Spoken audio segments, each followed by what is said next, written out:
எல்லோருக்கும் வணக்கம். நான் உங்க தமிழ். கதைக்குள்ள போலாமா? பாஷாணம் என்றாலே விஷம் என்றுதான் எல்லோரும் சொல்வார்கள். ஒரு பாஷாணத்தை தனியாக பயன்படுத்தும் போதுதான் அது விஷமாகிறது.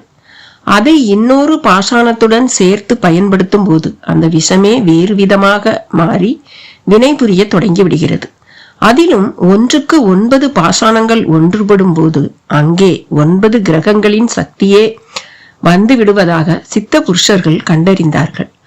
அதனால்தான் அவர்களின் வழிபாட்டில் பாஷாண லிங்கங்களுக்கு ஒரு தனி இடம் இருந்தது.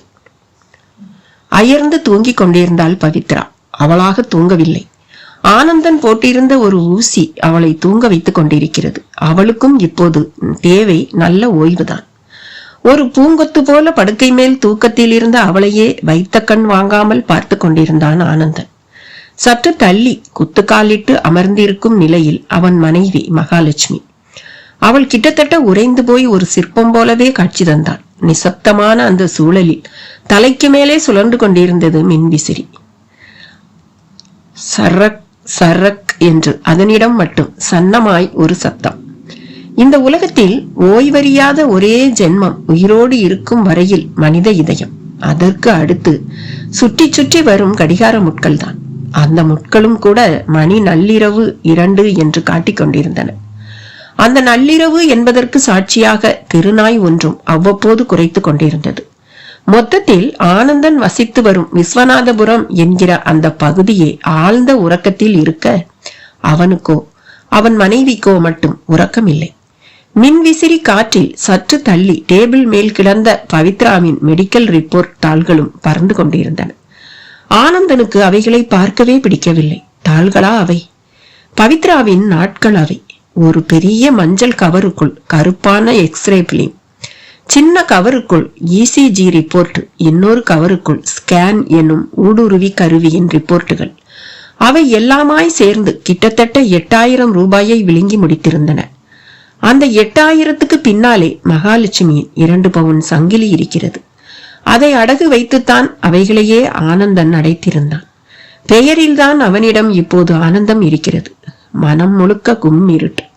அந்த இருட்டை வெளிச்சமாக்கிக் கொள்ளத்தான் வழியே தெரியவில்லை. யோசித்து யோசித்து களைத்து போய்விட்டான். ஷான் ஏறினால் முளம் சறுக்குமே, அப்படி ஒரு மிடில் கிளாஸில் பிறந்து விட்டவன். ஒரு தொழிற்சாலையில் பிட்டர் வேலை பார்க்கிறான். 15 வருட சர்வீஸுக்கு 10,000 ரூபாய் பக்கமாய் சம்பளம் வருகிறது. வாடகை வீட்டுக்கும், 2 வீலருக்கும், செல்போனுக்கும், எலக்ட்ரிக் பில்லுக்கும் போக பசியில்லாதபடி கணவன் மனைவி சாப்பிட முடிகிறது. ஆனால் ஒரு 100 ரூபாயை மிச்சம் பிடித்து சேமிக்க முடியவில்லை.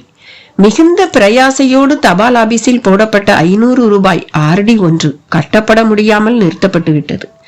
இப்படிப்பட்ட வாழ்க்கை முறைக்கு நடுவில் ஒரே ஒரு பெண் குழந்தை பிறந்து, அதற்கும் டாக்டர்களாலேயே கண்டுபிடிக்க முடியாத இரத்தவாந்தி எடுக்கும் ஒரு வியாதி வந்தால் யாரால் தான் நிம்மதியாக இருக்க முடியும்? பவித்ராவுக்கு 12 வயதாகிறது. எப்போது வேண்டுமானாலும் அவள் பருவத்துக்கு வரலாம். ஆனால் பருவத்தை வியாதி முந்திக் கொண்டு விட்டது. அந்த வியாதிக்கு பெயரும் தெரியவில்லை. அதுதான் வினோதம். கோடியில் ஒருத்தருக்கு இப்படி வரும் மிஸ்டர் ஆனந்தன். எனக்கு தெரிஞ்சு இதுக்கு மருந்து அலோபதியில இல்ல, வேற எதுல இருக்குன்னு தெரியல. இதுக்கு ஒரு மருந்து இருக்க முடியாதுங்கிறது தான் என் கருத்து. உங்க பொண்ணை இனி அலுங்காம பாத்துக்குங்க. ஸ்கூலுக்கு அனுப்புறது கொஞ்சம் கூட நல்லதில்லை. ஏன்னா அங்க பசங்க கூட ஓடியாடி விளையாடுனா உடனே ரத்த வாந்தி வந்துடும். கூடவே மயக்கமும் வந்துடும். அதோட எழுந்திருக்க முடியாதபடி கோமா ஸ்டேஜ் வரவும் வாய்ப்பு நிறைய இருக்கு என்று டாக்டர் என்கிற ஒருவர் அழுத்தமாக சொன்னதன் விளைவு பவித்ரா பள்ளிக்கு சென்றே பல மாதங்கள் ஆகிவிட்டன. வீட்டிலும் ஒரு பொம்மை போல அவளை வைத்திருக்க வேண்டிய கட்டாயம். சில சமயங்களில் அப்பா அம்மாவின் அந்த கண்காணிப்பை மீறிக்கொண்டு தெருவில் விளையாட போய் அங்கேயே மயங்கி விழுந்து, அந்த நள்ளிரவில் மணி 3 நெருங்கவும் கடிகாரமும் பெண்டுல சத்தம் போட்டது.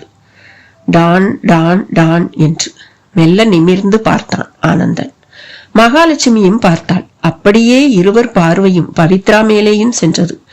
நல்ல தலைவாழை இலையை அனலில் வாட்டி எடுத்து பின் தரையில் அடித்து அதை இலை இலையாக கிழித்து போட்டால் எப்படி இருக்கும்? அப்படி இருந்தாள் குழந்தை. இத்தனைக்கும் அவள் பிறந்தபோது அப்படி ஒரு பேரழகாக இருந்தாள்.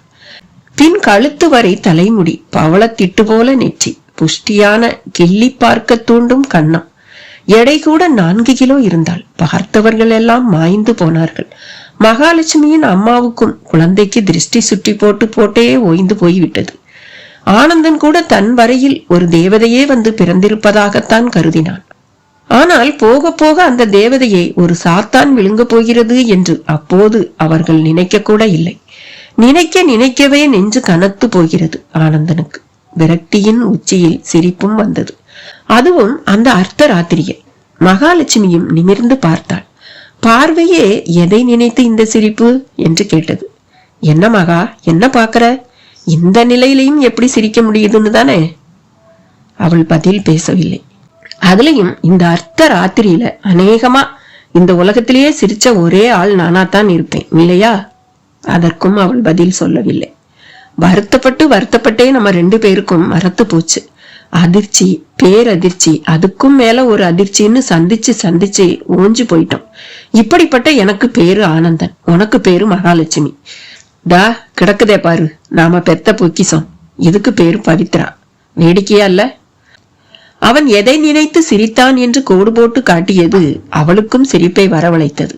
குத்துக்காலை விலக்கி கொண்டு படுக்கையில் இருந்து எழுந்தவள், சரி நேரம் நெருங்கிடுச்சு, அதை நான் எடுத்துக்கிட்டு வரட்டுமா என்று கேட்டாள். அவனும் அவளை ஒரு கலக்கமான பார்வை பார்த்தான். பின் காற்று குரலில் கேட்டான், கலந்தே வச்சிட்டியா? ஆமா. அவன் பதில் பேசவில்லை. என்ன யோசனை? இதுக்கு மேல தாக்கு பிடிக்க நம்ம கிட்ட என்ன இருக்கு? இல்ல, அது இப்படி இழுத்துதான் இப்ப 3 லட்சம் ரூபாய் கடன்ல நிக்கிறோம். காலையில வீட்டு வாடகைய 3 மாசம் பாக்கியோட எண்ணி வைக்காட்டி வீட்டுக்காரர் சாமான்சட்டையெல்லாம் தூக்கி தெருவுல வீசிடுறதா சொல்லிட்டு வேற போயிருக்காரு. அதுதான் மகா, மனச முள்ளா குத்துது. நாம முடிவெடுத்த மாதிரியே செத்து போவோம். பாழா போன இந்த வாழ்க்கை நமக்கு வேண்டவே வேண்டாம். ஆனா கடன்காரனாவா சாகிறது? என்ன பேசுறீங்க நீங்க? கடனை அடைக்க பணத்துக்கு எங்க போவீங்க? எங்கேயாவது திருடுவோம்னா திருடனா மட்டும் சாகலாமா?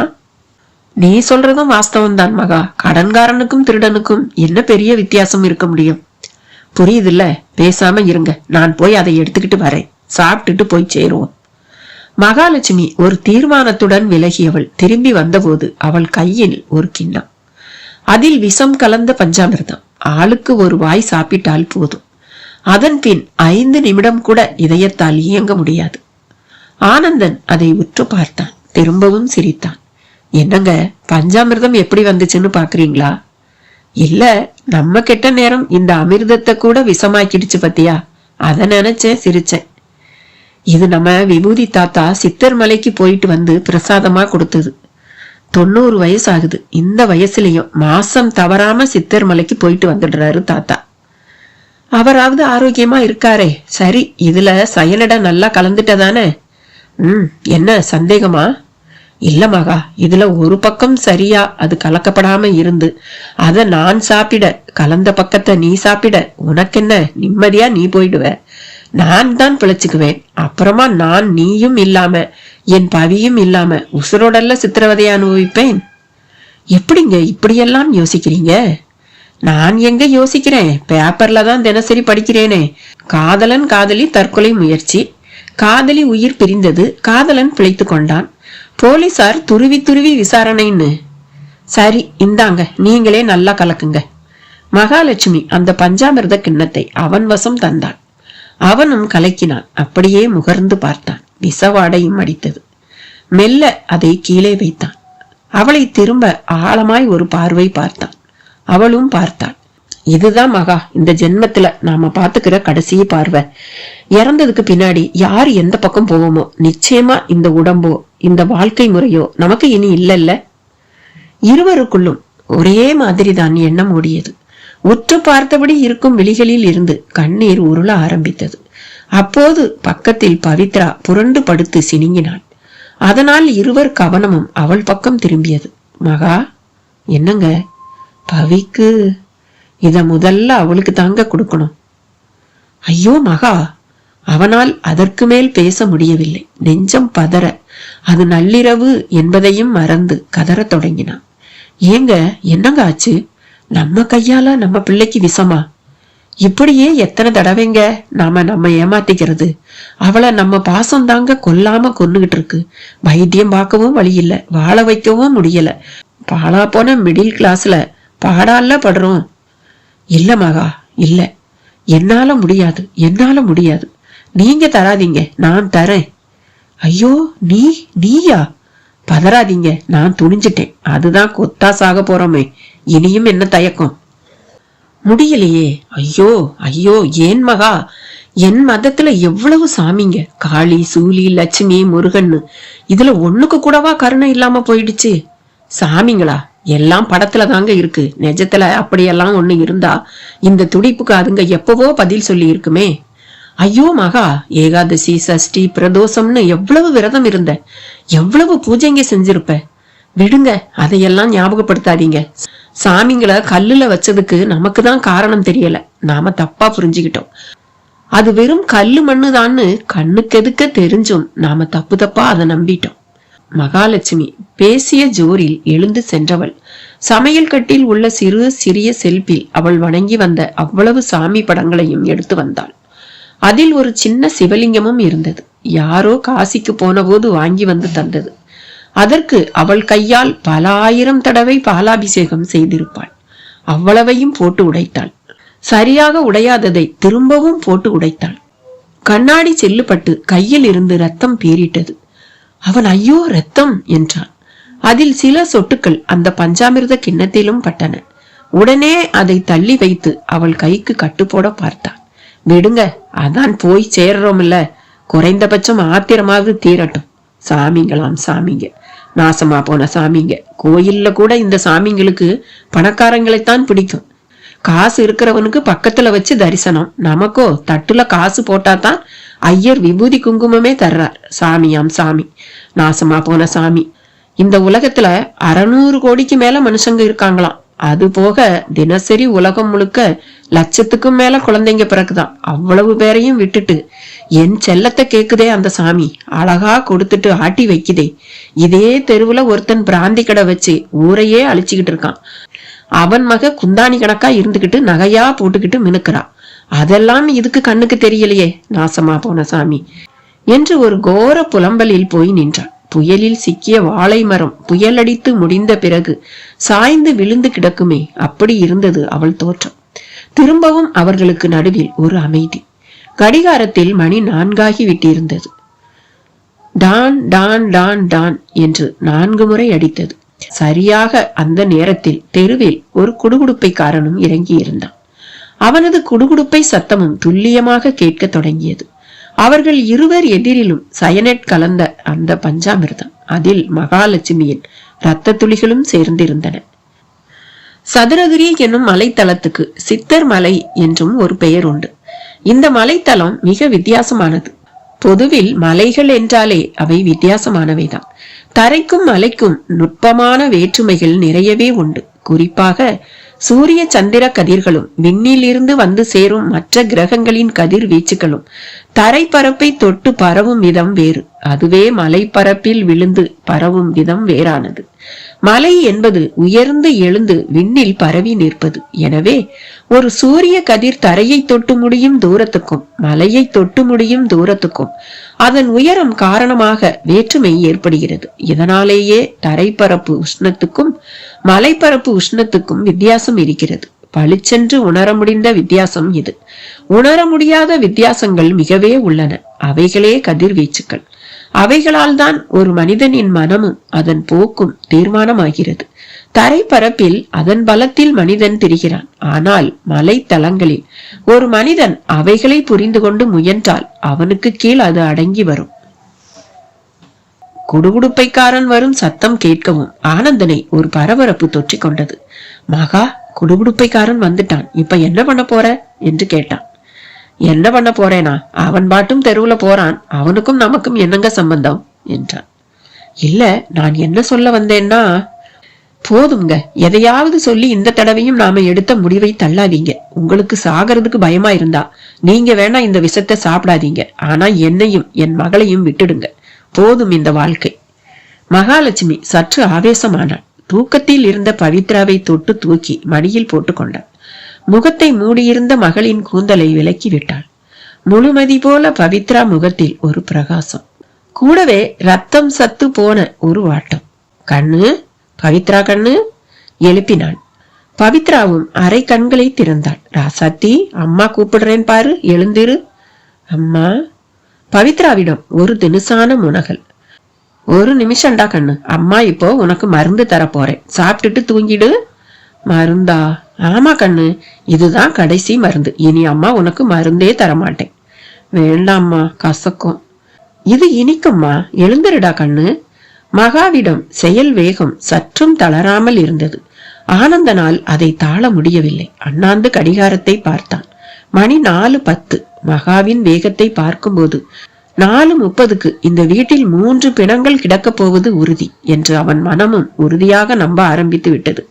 மகா மளமளவென்று செயல்படத் தொடங்கினாள். பஞ்சாமிர்த கிண்ணத்தில் கையை விட்டு நன்றாக கையாலேயே பிசைந்தான். பின் அதில் ஒரு பிடி எடுத்து முதலில் தன் வாயில் போட்டு கொண்டாள். அடுத்து ஆனந்தனின் வாய் என்று முன்னால் அவள் கை நீண்டு நின்றது. அவனும் திறக்க மாட்டாதபடி உதடுகளை திறந்தான். அந்த விஷ பஞ்சாமிர்தம் அவன் வாயிலும் நிரம்பியது. ஒருவித இனிப்பான கசப்பாக இருந்தது. 3வது கை அரை தூக்கத்தில் இருந்த பவித்ரா நோக்கி நின்றது. குழந்தையின் வாயை வலிய திறந்து ஊட்டிவிட்டாள். வேண்டாமா என்று முனங்கியபடியே குழந்தையும் அதை விழுங்கி முடித்தாள். பஞ்சாமிர்தம் மிச்சம் இருந்தது. அதை எதற்கு மீதம் வைக்க வேண்டும் என்று வலித்த மகா அதை தானே உட்கொண்டாள். பின் கையை உதறிக்கொண்டு தன் அருமை கணவனை ஒரு பார்வை பார்த்தாள். அவ்வளவுதாங்க, எல்லாம் முடிஞ்சு போச்சு. பூமிக்கு வந்த நாம திரும்ப போறோம். இனி நமக்கு வியாதி, கடன், பாசம், பந்தம் எதுவும் பிரச்சனை இல்ல. இருங்க, நம்ம சாவுக்கு யாரும் காரணம் இல்ல, அந்த கடவுள் தான் ஒரு வார்த்தை எழுதி வச்சுட்டு வந்துடுறேன் என்று அவள் எழுந்தபோது அவள் வீட்டு வாசலுக்கு வந்து சேர்ந்திருந்தான் குடுகுடுப்பைக்காரன். நல்ல காலம் பிறக்குது, நல்ல காலம் பிறக்குது. இந்த வீட்டு மகாராசனுக்கு இன்னையில இருந்துதான் நல்ல காலம் ஆரம்பமாகுது. மலை மேல தூக்கி வச்சுக்க போகுது. பாடா படுத்தின துயரம் எல்லாம் இனி ஓட போகுது, நம்பிக்கை தரப்போகுது. அவன் சொல்ல சொல்ல ஆனந்தனால் சிரிப்பை அடக்க முடியவில்லை. எழுந்து சென்று அந்த குடுகுடுப்பைக்காரனை ஒரு அறை அறையலாமா என்று கூட தோன்றியது. மகாலட்சுமியும் கடிதம் எழுதி வைத்துவிட்டு வந்தாள். அவள் காதிலும் அவன் குரல் விழுந்திருந்தது. இதழ் கடையில் சிரிப்பு ஒட்டி கொண்டிருந்தது. ஆனால் சாப்பிட்ட பஞ்சாமிர்தம் தான் எதையுமே அவர்களுக்குள் செய்யவில்லை. மாறாக மழுக்கென்று கண்களை திறந்து கொண்டு பவித்ரா அவர்களை பார்த்தாள். அந்த பார்வையில் ஒரு தூக்க கலக்கமோ சோர்வோ துளிகூட இல்லை. கண்ணு, அம்மா, என்னப்பா முழிச்சிட்ட? தூக்கம் வரல? இல்லம்மா, தூக்கம் போயிடுச்சு.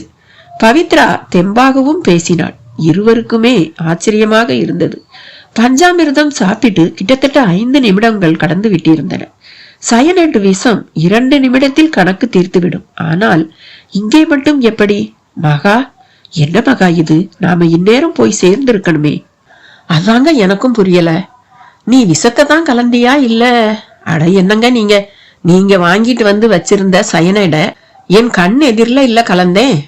அப்புறம் எப்படி? அவன் தொடர்ந்து ஆச்சரியத்தில் மூழ்க பவித்ரா எழுந்து உட்கார்ந்து கொண்டு, அப்பா, நாம இப்ப செஸ் விளையாடலாமா என்று கேட்டாள். என்னது, செஸ்ஸா? இந்த காலை வேளையிலையா? ஓ, இது காலை நேரமா? நான் கூட மத்தியானம்னு நினைச்சேன். சரி கண்ணு, உன் உடம்பு இப்ப எப்படி இருக்கு? எனக்கு என்ன, நான் நல்லாதானே இருக்கேன். என்னடா சொல்ற? கைய கால தூக்க கூட சிரமப்படுவியேப்பா.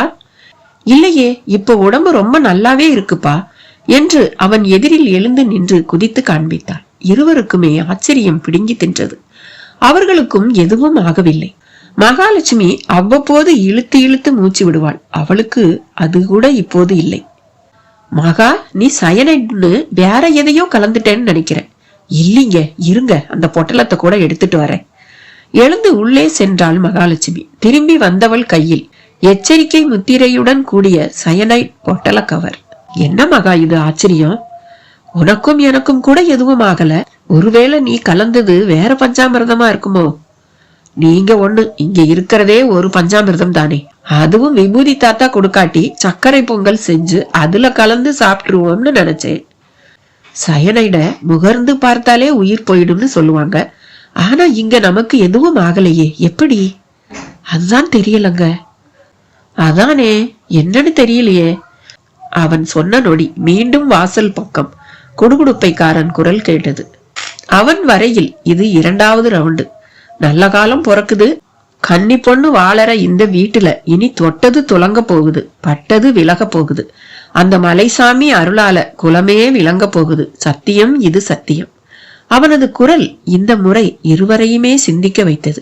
என்னங்க இது அதிசயம்! விபூதி தாத்தா கொடுத்த பிரசாதம் விஷத்தையே ஜெயிச்சிடுச்சா? அப்படித்தான் இருக்கணும் மகா. அவன் சொல்ல அவர்கள் எதிரில் பவித்ரா அந்த காலை வேளையில் ஸ்கிப்பிங் கயிறை எடுத்து வந்து எம்பி எம்பி குதித்து ஆடத் தொடங்கி இருந்தான். அவர்கள் முகத்தில் ஒரு புது நம்பிக்கை.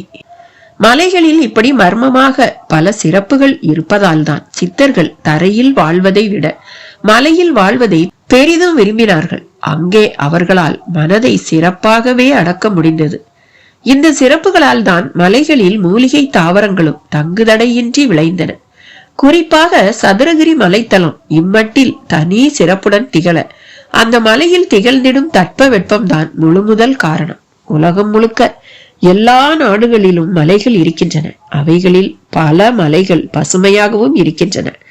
ஆனால் தட்ப வெப்பத்தை பொறுத்த மட்டில் சமச்சீரான அளவு மற்றும் பூமியின் புவியீர்ப்பு விசைப்பாட்டில் நிலவும் விசை ஆகியவை சதுரகிரியில் தான் சிறப்பாக உள்ளன. அதனால் இங்கே வேறு எங்கும் விளையாத மூலிகை தாவரங்கள் விளைகின்றன. அவைகளை ஒரு சித்தரால் தான் அடையாளம் காணவும் முடியும். பவித்ராவை பார்த்த டாக்டருக்குள் ஆச்சரியம் அள்ளிக்கொண்டு போயிற்று. அவர் எதிரில் பளிச்சென்று இருந்தாள் பவித்ரா. தலைவாரி பூவெல்லாம் வைத்துக் கொண்டிருந்தவள் ஒரு வினாடி கூட சும்மா இல்லை. அவர் டேபிள் மேல் இருந்த புத்தகங்களை புரட்டுவதும் ஸ்டெதஸ்கோப்பை எடுத்து அப்பா மடிமேல் அமர்ந்திருக்கும் நிலையில் ஆனந்தனின் மார்பு மேல் வைத்து பார்ப்பதுமாக படு கலகலப்பாக இருந்தாள். Anandan, really is it a miracle? எனக்கு என்ன சொல்றதுன்னே தெரியல. என்ன டாக்டர் சொல்றீங்க? புரியும்படி சொல்லுங்க. உங்க 3 பேரோட பிளட் டெஸ்ட் ரிப்போர்ட்லயும் சயனைட் சாப்பிட்ட அறிகுறியே இல்ல. யூரின் மோஷன்லயும் அந்த கண்டென்ட் இல்ல. நீங்க சயனைட சாப்பிட்டிருக்க வாய்ப்பே இல்ல. இல்ல டாக்டர், நாங்க சாப்பிட்டது சத்தியம். அதுக்கு முந்தி நானும் என் மனைவியும் பட்ட பாடு எனக்கு தான் தெரியும். இன்ஃபாக்ட் அது சயனைட் மாதிரி இருக்கிற வேறு ஏதாவதா இருக்கணும். இல்ல டாக்டர், அதுக்குதான் நான் அந்த கவரையே கொடுத்தேன். ஆனந்தன் ஞாபகப்படுத்தவும் எழுந்து போய் அந்த கவரை எடுத்து வந்தார். சில்வர் கோட்டட் அலுமினிய பிளாஸ்டிக் பேப்பரிலான கவர், 2 கிராம். சயனடை உரிய எல்லாவித எச்சரிக்கைகளுடன் சரியான முறையில் பேக் செய்து மண்டை ஓடு போட்டு அதன் மேல் பெருக்கல் குறியெல்லாமும் இருந்து எச்சரிக்கை செய்தி பொறிக்கப்பட்டிருந்தது. அதன் உள் பாகத்தில் ஒரு மூலையில் ஒரு பேனாமுனை புள்ளியளவு சயனைட் ஒட்டி கொண்டிருந்தது. அந்த கவரை அப்படியே ஒரு கண்ணாடி டம்ளர் தண்ணீரில் அலசினார். எச்சரிக்கையாக கைக்கு பிளாஸ்டிக் கிளவுஸையும் போட்டுக்கொண்டார். அலசிய தண்ணீரை உற்று பார்த்தவர் அதில் கொஞ்சம் சர்க்கரையையும் எடுத்து வந்து சேர்த்து கலக்கிவிட்டு டிஸ்பென்சரிக்கு பின்னால் உள்ள டிரைனேஜ் பிட் அருகே சென்று கொட்டினார். அரை மணி நேரம் கழித்து சென்று பார்த்தபோது அங்கே 1க்கு 10 கரப்பான் பூச்சிகளும் ஏராளமான ஈக்களும் செத்து கிடப்பது தெரிந்தது. திரும்பி வந்தார். காத்திருந்த ஆனந்தனை பார்த்தவர், ஆனந்தன், இந்த உலகத்திலேயே சயனைட் சாப்பிட்டும் பிழைச்ச உயிர்கள் நீங்க 3 பேர் தான். திரும்பவும் சொல்றேன், ஏதோ அற்புதம் நடந்திருக்கு. அது மட்டும் இல்ல, உங்க மகளோட உடம்புலையும் நிறைய மாற்றங்கள். அவ ரத்தத்துல வெள்ளை அணுக்களுக்கும் சிவப்பு அணுக்களுக்கும் இருந்த வித்தியாசம் ரொம்பவே குறைஞ்சு கவுண்டும் கூடி இருக்கு. எப்படி டாக்டர் இது சாத்தியம்? ஐ திங்க் என்னோட யூகப்படி பார்த்தா அந்த பஞ்சாமிர்தத்துலதான் ஏதோ இருந்திருக்கணும். அது விபூதி தாத்தா பிரசாதமா தந்தது. யார் அவர்? அவர் ஒரு நாடோடி. தெருவுல திண்ணையில படுத்து கிடப்பாரு. ஒரு பிரம்மச்சாரி. ஆனா ரொம்ப நல்லவர். யோகாசனம் பிராணாயாமம்னு ஒரு சித்தர் மாதிரி வாழ்றவர். சித்தர் மாதிரியா? ஆமா டாக்டர், அடிக்கடி நம்ம சித்தர் மலைக்கும் போயிட்டு வருவார். இந்த பிரசாதம் கூட அங்க லிங்கங்களுக்கு அபிஷேகம் செஞ்சு எடுத்துக்கிட்டு வந்து தந்ததுதான். வாரே வா. அப்ப அந்த லிங்கங்கள் கிட்டதான் நமக்கான விடை இருக்கு. நான் அந்த விபூதி தாத்தாவை பார்க்க முடியுமா? அதுக்கென்ன, இப்பவே போனா கூட்டிட்டு வந்துடுவேன். போங்க, போய் முதல்ல அவரை கூட்டிட்டு வாங்க. இப்ப சொல்றேன், உங்க மகளுக்கு மருந்து கிடைச்சிடுச்சு. அவன் நல்லபடி ஆகிடுவா. டாக்டர், ஆமா, உங்க மக உடம்பு குணமாக தொடங்கிடுச்சு. இன்ஃபாக்ட் உங்க 2 பேருக்கும் கூட உடம்புல எந்த வியாதி இருந்தாலும் அது குணமாகி இருக்கும்னு நம்புறேன். ஏன்னா நீங்க நிஜமா சாப்பிட்டது விஷம் இல்ல, விஷத்தையே முறிச்சிட்ட ஒரு அமிர்தம். சயனட்ங்கிற ஒரு மருந்தையே செயலிழக்க வைக்குதுன்னா அது எவ்வளவு சக்தி மிக்கதா இருக்கணும். டாக்டர் பேச பேச ஆனந்தனுக்குள் நிஜமாலுமே ஆனந்த அலையடிக்க ஆரம்பித்தது. டாக்டர், இது கனவு இல்லையே, நிஜம்தான். போங்க, போய் முதல்ல அந்த விபூதி தாத்தாவை கூட்டிகிட்டு வாங்க. ஆனந்தன் அடுத்த நொடியே கிளம்பி விட்டான்.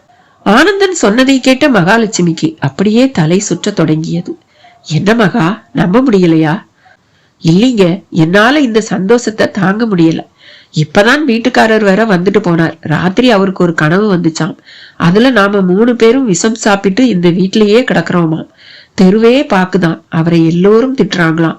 அந்த கனவு அவரை ரொம்பவே பாதிச்சிடுச்சாம். அதாவது நாம நிஜமா சாக நினைச்சது அவர் வரையில கனவா வந்திருக்கு. அதுதான் தூங்கி எழுந்த உடனேயே நம்மள பார்க்க வந்திருக்காரு. நீங்க டாக்டரை பார்க்க போகவும் நான் அவர்கிட்ட மாட்டினேன். அம்மாடி, தப்பா எதுவும் பண்ணிக்காதீங்க, வாடகைய மெல்ல கொடுங்கன்னு சொல்லிட்டு அவர் போனப்ப எனக்கு எதுவுமே புரியலங்க. உண்மைதான் மகா, குடுகுடுப்பைக்காரன் ஒன்னும் உளரல. அவன் சொன்ன மாதிரி நல்ல காலம் பிறக்க ஆரம்பிச்சிடுச்சுன்னு நினைக்கிறேன். ஆமா, அந்த விபூதி தாத்தா இப்ப எங்க இருப்பார்? கடைசி வீட்டு திண்ணையில தான், போய் பாருங்க. வரும்போதே பார்த்தேனே, அவர் அங்க இல்லையே. அப்ப அவரை தேடுங்க, அவர்தான் இப்ப நம்ம கடவுள். அவள் உணர்ச்சி மிகுதியோடு கைகளை கூப்ப ஆனந்தனும் அவரை தேடிக்கொண்டு புறப்பட்டான். பவித்ரா வெளியே பக்கத்து வீட்டு பிள்ளைகளுடன் ஓடி பிடித்து விளையாடி கொண்டிருக்க அதை தெருவில் உள்ளவர்களே கூட மிகுந்த ஆச்சரியத்துடன் பார்த்தபடி இருந்தனர். ஆனந்தனின் தேடலில் அவர் அகப்படவில்லை. யாரை கேட்டாலும் இப்பதானே பார்த்தேன், இங்கதானே இருந்தாரு என்றார்களே தவிர அவரை காட்டவில்லை. ஒரே ஒருவர் மட்டும், தாத்தா சதுரகிரி மலைக்கு போக போறதா சொல்லிட்டு இருந்தாரு, ஒருவேளை கிளம்பி போயிட்டாரோ என்னவோ என்றார். சதுரகிரி மலை எங்க இருக்கு என்று ஆனந்தனும் கேட்டான். அது சரி, சதுரகிரி மலையே உனக்கு தெரியாதா? சினிமால ரஜினி மாதிரி இப்ப மலைகள்ல அதுதான் என்று அந்த நபர் சொல்லவும் ஆனந்தனுக்கு அவரை அறைய வேண்டும் போல கோபம் வந்தது. அடக்கி கொண்டு, யோ, அது எங்க இருக்குன்னு கேட்டா சொல்லியா, ரஜினி கமல்னுகிட்டு என்றான். ராஜபாளையம் போயும் போகலாம், விருதுநகர்ல இருந்து கிருஷ்ணன் கோவில் போய் பத்ராயிருப்பு போயும் போகலாம். அதான் அமாவாசை பௌர்ணமின்னா ஆயிரக்கணக்கில் அந்த மலையில இருக்கிற மகாலிங்கத்தை கும்பிட கூட்டம் கூட்டமா போறாங்களே என்றார் அந்த நபரும். இந்த தாத்தா அங்க போய் என்ன பண்றாரு என்கிற ஒரு கேள்வி அவசர கதியில் வந்து விழுந்தது. அட என்னப்பா நீ, அவர் என்ன டாஸ்மார்க் பார்க்கா போயிருக்காரு? இல்ல அது என்ன டான்ஸ் ஆட்டம் நடக்கிற கிளப்பா? தப்பு சொல்ல, சித்தர் சாமிங்க நடமாடுற கோயிலுப்பா அது. வயசான காலத்துல ஒருத்தன் கிருஷ்ணா ராமான்னு கோயில் பக்கம் தானே போவான். அது சரி, இங்க இல்லாத கோயிலா என்ன? அப்படி இல்ல ராசா, எவ்வளவோ கோடி சனங்க இருந்தாலும் யாரோ ஒருத்தர் தானே எல்லோரையும் மயக்கிற மாதிரி பாடுறார். எவ்வளோ ஒருத்தி தானே ஆடுறா. அப்படித்தான் இதுவும். 1000 கோயில் இருக்கலாம். சதுரகிரி அதுல தனிப்பா. அது மூலிகை காடு. அந்த காத்த சுவாசிச்சாலே பாதி நோய் பறந்துடுமே. அவர் மூலிகை காடு என்றதுமே ஆனந்தன் மனதும் அதை கப்பென்று பிடித்து கொண்டது. மூலிகை காடு, மூலிகை காடு என்று மனது திரும்ப திரும்ப உச்சரிக்க ஆரம்பித்தது. அந்த காட்டு மூலிகைகளில் ஏதோ ஒன்றுதான் பஞ்சாமிர்தம் வழியாக பவித்ராவுக்குள் புகுந்து அவளை குணப்படுத்தி உள்ளதோ? ஆனந்தனுக்கு ஒரு விடை கிடைத்த மாதிரி இருந்தது. அப்படியே வீட்டுக்கு திரும்பியவன் கொஞ்சம் அதிர்ந்து போனான். பவித்ரா திரும்பவும் சுருண்டு படுத்து விட்டிருந்தாள். என்னன்னு தெரியலைங்க, பழையபடி சுருண்டுட்டா. வழக்கம் போல தலைய வலிக்குது, கண்ணை இருட்டிக்கிட்டு வருதுன்னு ஆரம்பிச்சுட்டா. என்ன மகா சொல்ற? நாம தப்பிச்சிட்டோம்னு நினைச்சேன். நானும் அப்படித்தாங்க நினைச்சேன். ஆமா, எங்கங்க அந்த விபூதி தாத்தா? அவர் ஒருத்தர் இப்ப பார்த்து சதுரகிரி மலைக்கு போயிட்டாராம். திரும்பவுமா? திரும்பவுமான்னா நேத்து அங்கேயா போயிருந்தார்? ஆமாங்க, சித்தர் மலைன்னு அவர் அதைத்தானே சொல்லுவாரு. அப்படியா சங்கதி? இப்ப அங்க போய் அவரை எங்கன்னு தேட? அதுக்கு முந்தி டாக்டர் கிட்ட நம்ம பவித்ராவை காட்டுவோம், பாருங்க எப்படி படுத்திருக்கா. ஆனந்தன் அடுத்த நொடியே தன் அருமை மகளை அள்ளி தோளில் போட்டுக்கொண்டான். நீயும் புறப்படு என்று ஒரு ஆட்டோ பிடித்தான். தரைக்கும் மலைக்குமான வேற்றுமை காரணமாகவே மனதை அடக்க வேண்டும் என்கிற கட்டுப்பாடுள்ள சித்தர்கள் மலைகளை நாடத் தொடங்கினார்கள். இந்த மலைகள் எல்லாமே சிறந்தவைகள் தான். ஆனால் இவைகளில் கஞ்சமலையும் சதுரகிரி மலையும் தனி ரகம். பொதுவில் கிரி என்றால் உயர்ந்து நிற்பது, அடித்தளம் வட்டமாகவும் மேற்பாகம் கூர்மையாகவும் உடையது என்பது பொருள். ஒரு மனிதன் அமர்ந்து தவம் செய்யும் போது அவன் தோற்றமும் மலையின் தோற்றம் போலத்தான் இருக்கும். எப்படி தவம் புரிபவர் முகம் ஒளி வீசக்கூடியதாக இருக்குமோ அப்படி மலையின் முகடுகளும் சக்தி கொண்டதாக இருக்கும். இப்படிப்பட்ட கிரி எனப்படும் மலைகளில் கஞ்சமலை என்பது இரும்பு தாதுவால் ஆனது. மலை முழுக்க இங்கே இரும்பு கனிமங்கள் தான் உள்ளன. இதன் காரணமாகவே இங்கே வளரும் செடி கொடிகள் இரும்பு கனிமத்துக்கு உரிய வகைகளை சார்ந்தும் இந்த மலையில் பெய்யும் மழை நீரிலும் இரும்பு சத்து மிகுதியாகவும் இருப்பதால் இந்த மலையை சில சித்த புருஷர்கள் தங்கள் வாசஸ்தலமாகவே தேர்வு செய்கின்றனர். இரும்பு என்பது சனியின் அம்சம். கரிய நிறத்தோடும் அதிக பலமுடையதாகவும் வெயிலில் உருகக்கூடியதாகவும் விரிவடையக்கூடியதாகவும் இருக்கும். எனவே இங்கும் சரி, இந்த மலையை சுற்றியும் சரி, பகல் பொழுது மிக வெப்பமானதாக இருக்கும். இந்த வெப்பத்துக்கு ஒரு மருத்துவ குணமும் உண்டு. இங்கு வீசும் காற்றுக்கும் அந்த குணம் உண்டு. எனவேதான் முக்கணிகளில் இரும்பு சத்து மிகுந்த மாம்பழம் இந்த மலையை கொண்ட சேலம் மாவட்டத்தில் தனி சுவையோடு விளைகின்றது. பவித்ராவை பரிசோதித்த டாக்டர் முகத்தில் ஏமாற்ற ரேகை மிக வேகமாக ஓடியது. டாக்டர், மிஸ்டர் ஆனந்தன், திரும்பவும் உங்க மகளோட ரத்தத்துல அந்த நோய் கிருமி வளர ஆரம்பிச்சுடுச்சு. பஞ்சாமிர்த மருந்து ஓரளவு தான் கட்டுப்படுத்தி இருக்கு. அதோட வீரியம் குறையவும் நோய்க்கு பழைய சக்தி வர ஆரம்பிச்சுடுச்சு. இப்ப என்ன டாக்டர் பண்றது? ஒன்னும் கவலைப்படாதீங்க, இதுக்கு மருந்தே இல்லைன்னு தானே நினைச்சிட்டு இருந்தோம். மருந்து இருக்கிறது தான் தெரிஞ்சு போச்சே. ஆமா, எங்க அந்த விபூதி தாத்தா? அவர் ஒருத்தர் திடுதுப்புன்னு சதுரகிரிங்கிற சித்தர் மலைக்கு போயிட்டாராம் டாக்டர். நோ ப்ராப்ளம், போய் அவரை எப்படியாவது பிடிச்சு இழுத்துக்கிட்டு வாங்க. அவர் தந்த பஞ்சாமிர்தத்துலதான் மருந்தோட ரகசியம் இருக்கு. சரி டாக்டர், அதுக்குள்ள பவித்ராவுக்கு எதுவும் ஆயிடாதே. அதை நான் எப்படி சொல்ல முடியும்? ஒண்ணு மட்டும் சொல்றேன், எப்ப இப்படி ஒரு மருந்து இருக்கிறது தெரிய வந்துச்சோ, நீங்க சாக நினைச்சும் அது மாறி போச்சோ, அப்பவே உங்க வரையில ஒரு நல்ல காலம் தொடங்கியாச்சுன்னு தான் அர்த்தம். ஆகையால கடவுள் மேல நம்பிக்கை வச்சு புறப்படுங்க. எவ்வளவு சீக்கிரமா அவரோட வர்றீங்களோ அவ்வளவுக்கு அவ்வளவு நல்லது. டாக்டரின் பாசிட்டிவான பேச்சும் ஊக்கமும் ஆனந்தனை சதுரகிரி நோக்கி திருப்பியது. மனைவியை பார்த்தான். புறப்படுங்க, தாத்தாவோட வாங்க, நான் காத்துக்கிட்டே இருப்பேன். மகா கண்கலங்க அவனுக்கு விடை கொடுத்தாள். அப்பா, அந்த பிஞ்சும் கூப்பிட்டது. என்னடா கண்ணு, எங்கப்பா போற? உனக்கு மருந்து தேடிடா கண்ணு. எனக்கு நல்லாயிடுமாப்பா? கட்டாயமா. சரிப்பா, பார்த்து போயிட்டு வாப்பா. அந்த பிஞ்சும் விடை கொடுத்தது. அவள் விடை கொடுத்த விதமே நெகிழ்ச்சியாக இருந்தது. ஆனந்தனும் ஒரு புது வேகத்துடன் கிளம்பினான். அந்த இடத்துக்கு பேர் தானிப்பாறை. அங்கிருந்துதான் சதுரகிரி என்னும் அந்த மலைத்தலம் ஆரம்பம். ஆரம்பமாகிய இடத்திலேயே பிலாவடி கருப்பு என்னும் கருப்பண்ணசாமிக்கு ஒரு கோயில். அந்த மலைக்கே கருப்புதான் காவல் தெய்வம். மாதம் தவறாமல் பௌர்ணமிக்கு பௌர்ணமி மலை ஏறுகின்றவர்கள் கருப்புக்கு ஒரு கற்பூரம் காட்டிவிட்டுத்தான் மலை ஏறவே ஆரம்பிப்பார்கள். இல்லாவிட்டால் வழியில் ஏதாவது இடர்பாடு ஏற்படும் என்பது அவர்கள் எண்ணம். எண்ணம் என்பதை விட அதுதான் சத்தியமான உண்மையும் கூட. சாமியாவது பூதமாவது என்று கேட்டு புத்திதான் சாமி என்று வாழ்கிறவர்களும் இருக்கத்தானே செய்கின்றனர். அவர்களில் ஒருவன் தான் அண்ணாமலை. பிட்பாக்கெட்டில் கில்லாடி. அசந்தால் முழிச்சிட்டு இருக்கும் போதே கண்களையே திருட முடிந்தவன். அடிவாரத்தில் யாருக்கோ காத்திருப்பது போல காத்து கொண்டிருந்தான். அழுக்கேறிய காக்கி பேண்ட், ஒரு கட்டம் போட்ட சட்டை, உள் பாக்கெட்டில் ஒரு பேனா கத்தி, காலில் டயர் செருப்பு, உதட்டில் 5 பூ மார்க் பீடி. கப் கப் என்று புகை விட்டபடியே ஒரு பாறை மேல் அமர்ந்திருந்தான். 4-5 பேராக கூட்டமாக யாராவது வந்தால், குறிப்பாக அவர்கள் கழுத்தில் கையில் வாட்ச், மைனர் செயின் என்று இருக்குமாயின் அவர்களே அண்ணாமலையின் டார்கெட். அவர்களோடு சேர்ந்து கொண்டு மலையேற ஆரம்பித்தால் 15 கிலோமீட்டரை கடப்பதற்குள் அவர்களுக்குள் ஒருவனாகவே ஆகிவிடுவான். வழியில் அங்கே ஒரு அருவி இருக்கிறது, இங்கே ஒரு குகை இருக்கிறது என்று அவர்களை கூட்டிச் சென்று அங்கே ஓய்வெடுக்க வைத்து அவர்கள் அசந்த நேரம் பார்த்து அவ்வளவையும் ஆட்டையை போட்டுக்கொண்டு ஓடுவதுதான் அவனது தொழில். புனித தலத்தில் இப்படியும் சிலர். அன்று அண்ணாமலைக்கு பெரிய அளவில் ஏமாற்றமாக இருந்தது. பெரிதாக யாரும் வர காணும். வருகின்றவர்களும் 5-10 கிராக்கிகளாகத்தான் அவனுக்கு தெரிந்தனர். பல முறை வந்து சென்றவர்கள் என்பது அவர்கள் நெற்றியில் எழுதி ஒட்டப்பட்டிருந்தது. அண்ணாமலை நன்றாகவே நெற்றி படிப்பான். தப்பி தவறியும் உஷாரான பார்ட்டிகளிடம் மாட்ட மாட்டான். அப்புறம் போலீஸ் ஜெயில் என்று யாரால் ஆகும்? ஒரு முறை ஒரு போலீஸ்காரரிடமே ஆட்டையை போட்டு 6 மாசம் கம்பி எண்ணியதை அவனால் ஜென்மத்துக்கும் மறக்க முடியாது. எனவேதான் ஏதாவது ஈத்த பாத்தை யாராவது சிக்கிறாங்களா என்று பார்த்து கொண்டே இருந்தான். அப்போதுதான் அவன் எதிரில் பட்டு பாவாடை சட்டையுடன் ஒரு இளம்பெண், வாலிப்பான உடம்பு, கிண்டென்று இருந்தாள். கூடவே ஒரு வயதானவர். அந்த பெண்ணுக்கு அப்பாவாக இருக்க வேண்டும். அந்த பெண்ணின் கழுத்திலும் சரி, அவர் கழுத்திலும் சரி, ஏராளமான நகைகள். 2 பேர்தான். அவன் எதிரில் பிலாவடி கருப்புக்கு கற்பூரம் காட்டிவிட்டு நேராக அவனிடமே வந்தார். அவனது காக்கி உடுப்பு அவர் வரையில் அவனை பொறுப்பான ஒரு உழைப்பாளி போல காட்டிவிட்டதோ என்னவோ. வணக்கம் தம்பி.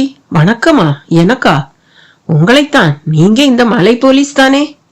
மலை போலீஸா? நானா என்று இழுத்த அண்ணாமலை, அட எப்படி கண்டுபிடிச்சிங்க என்று பல்ட்டி அடித்தான்.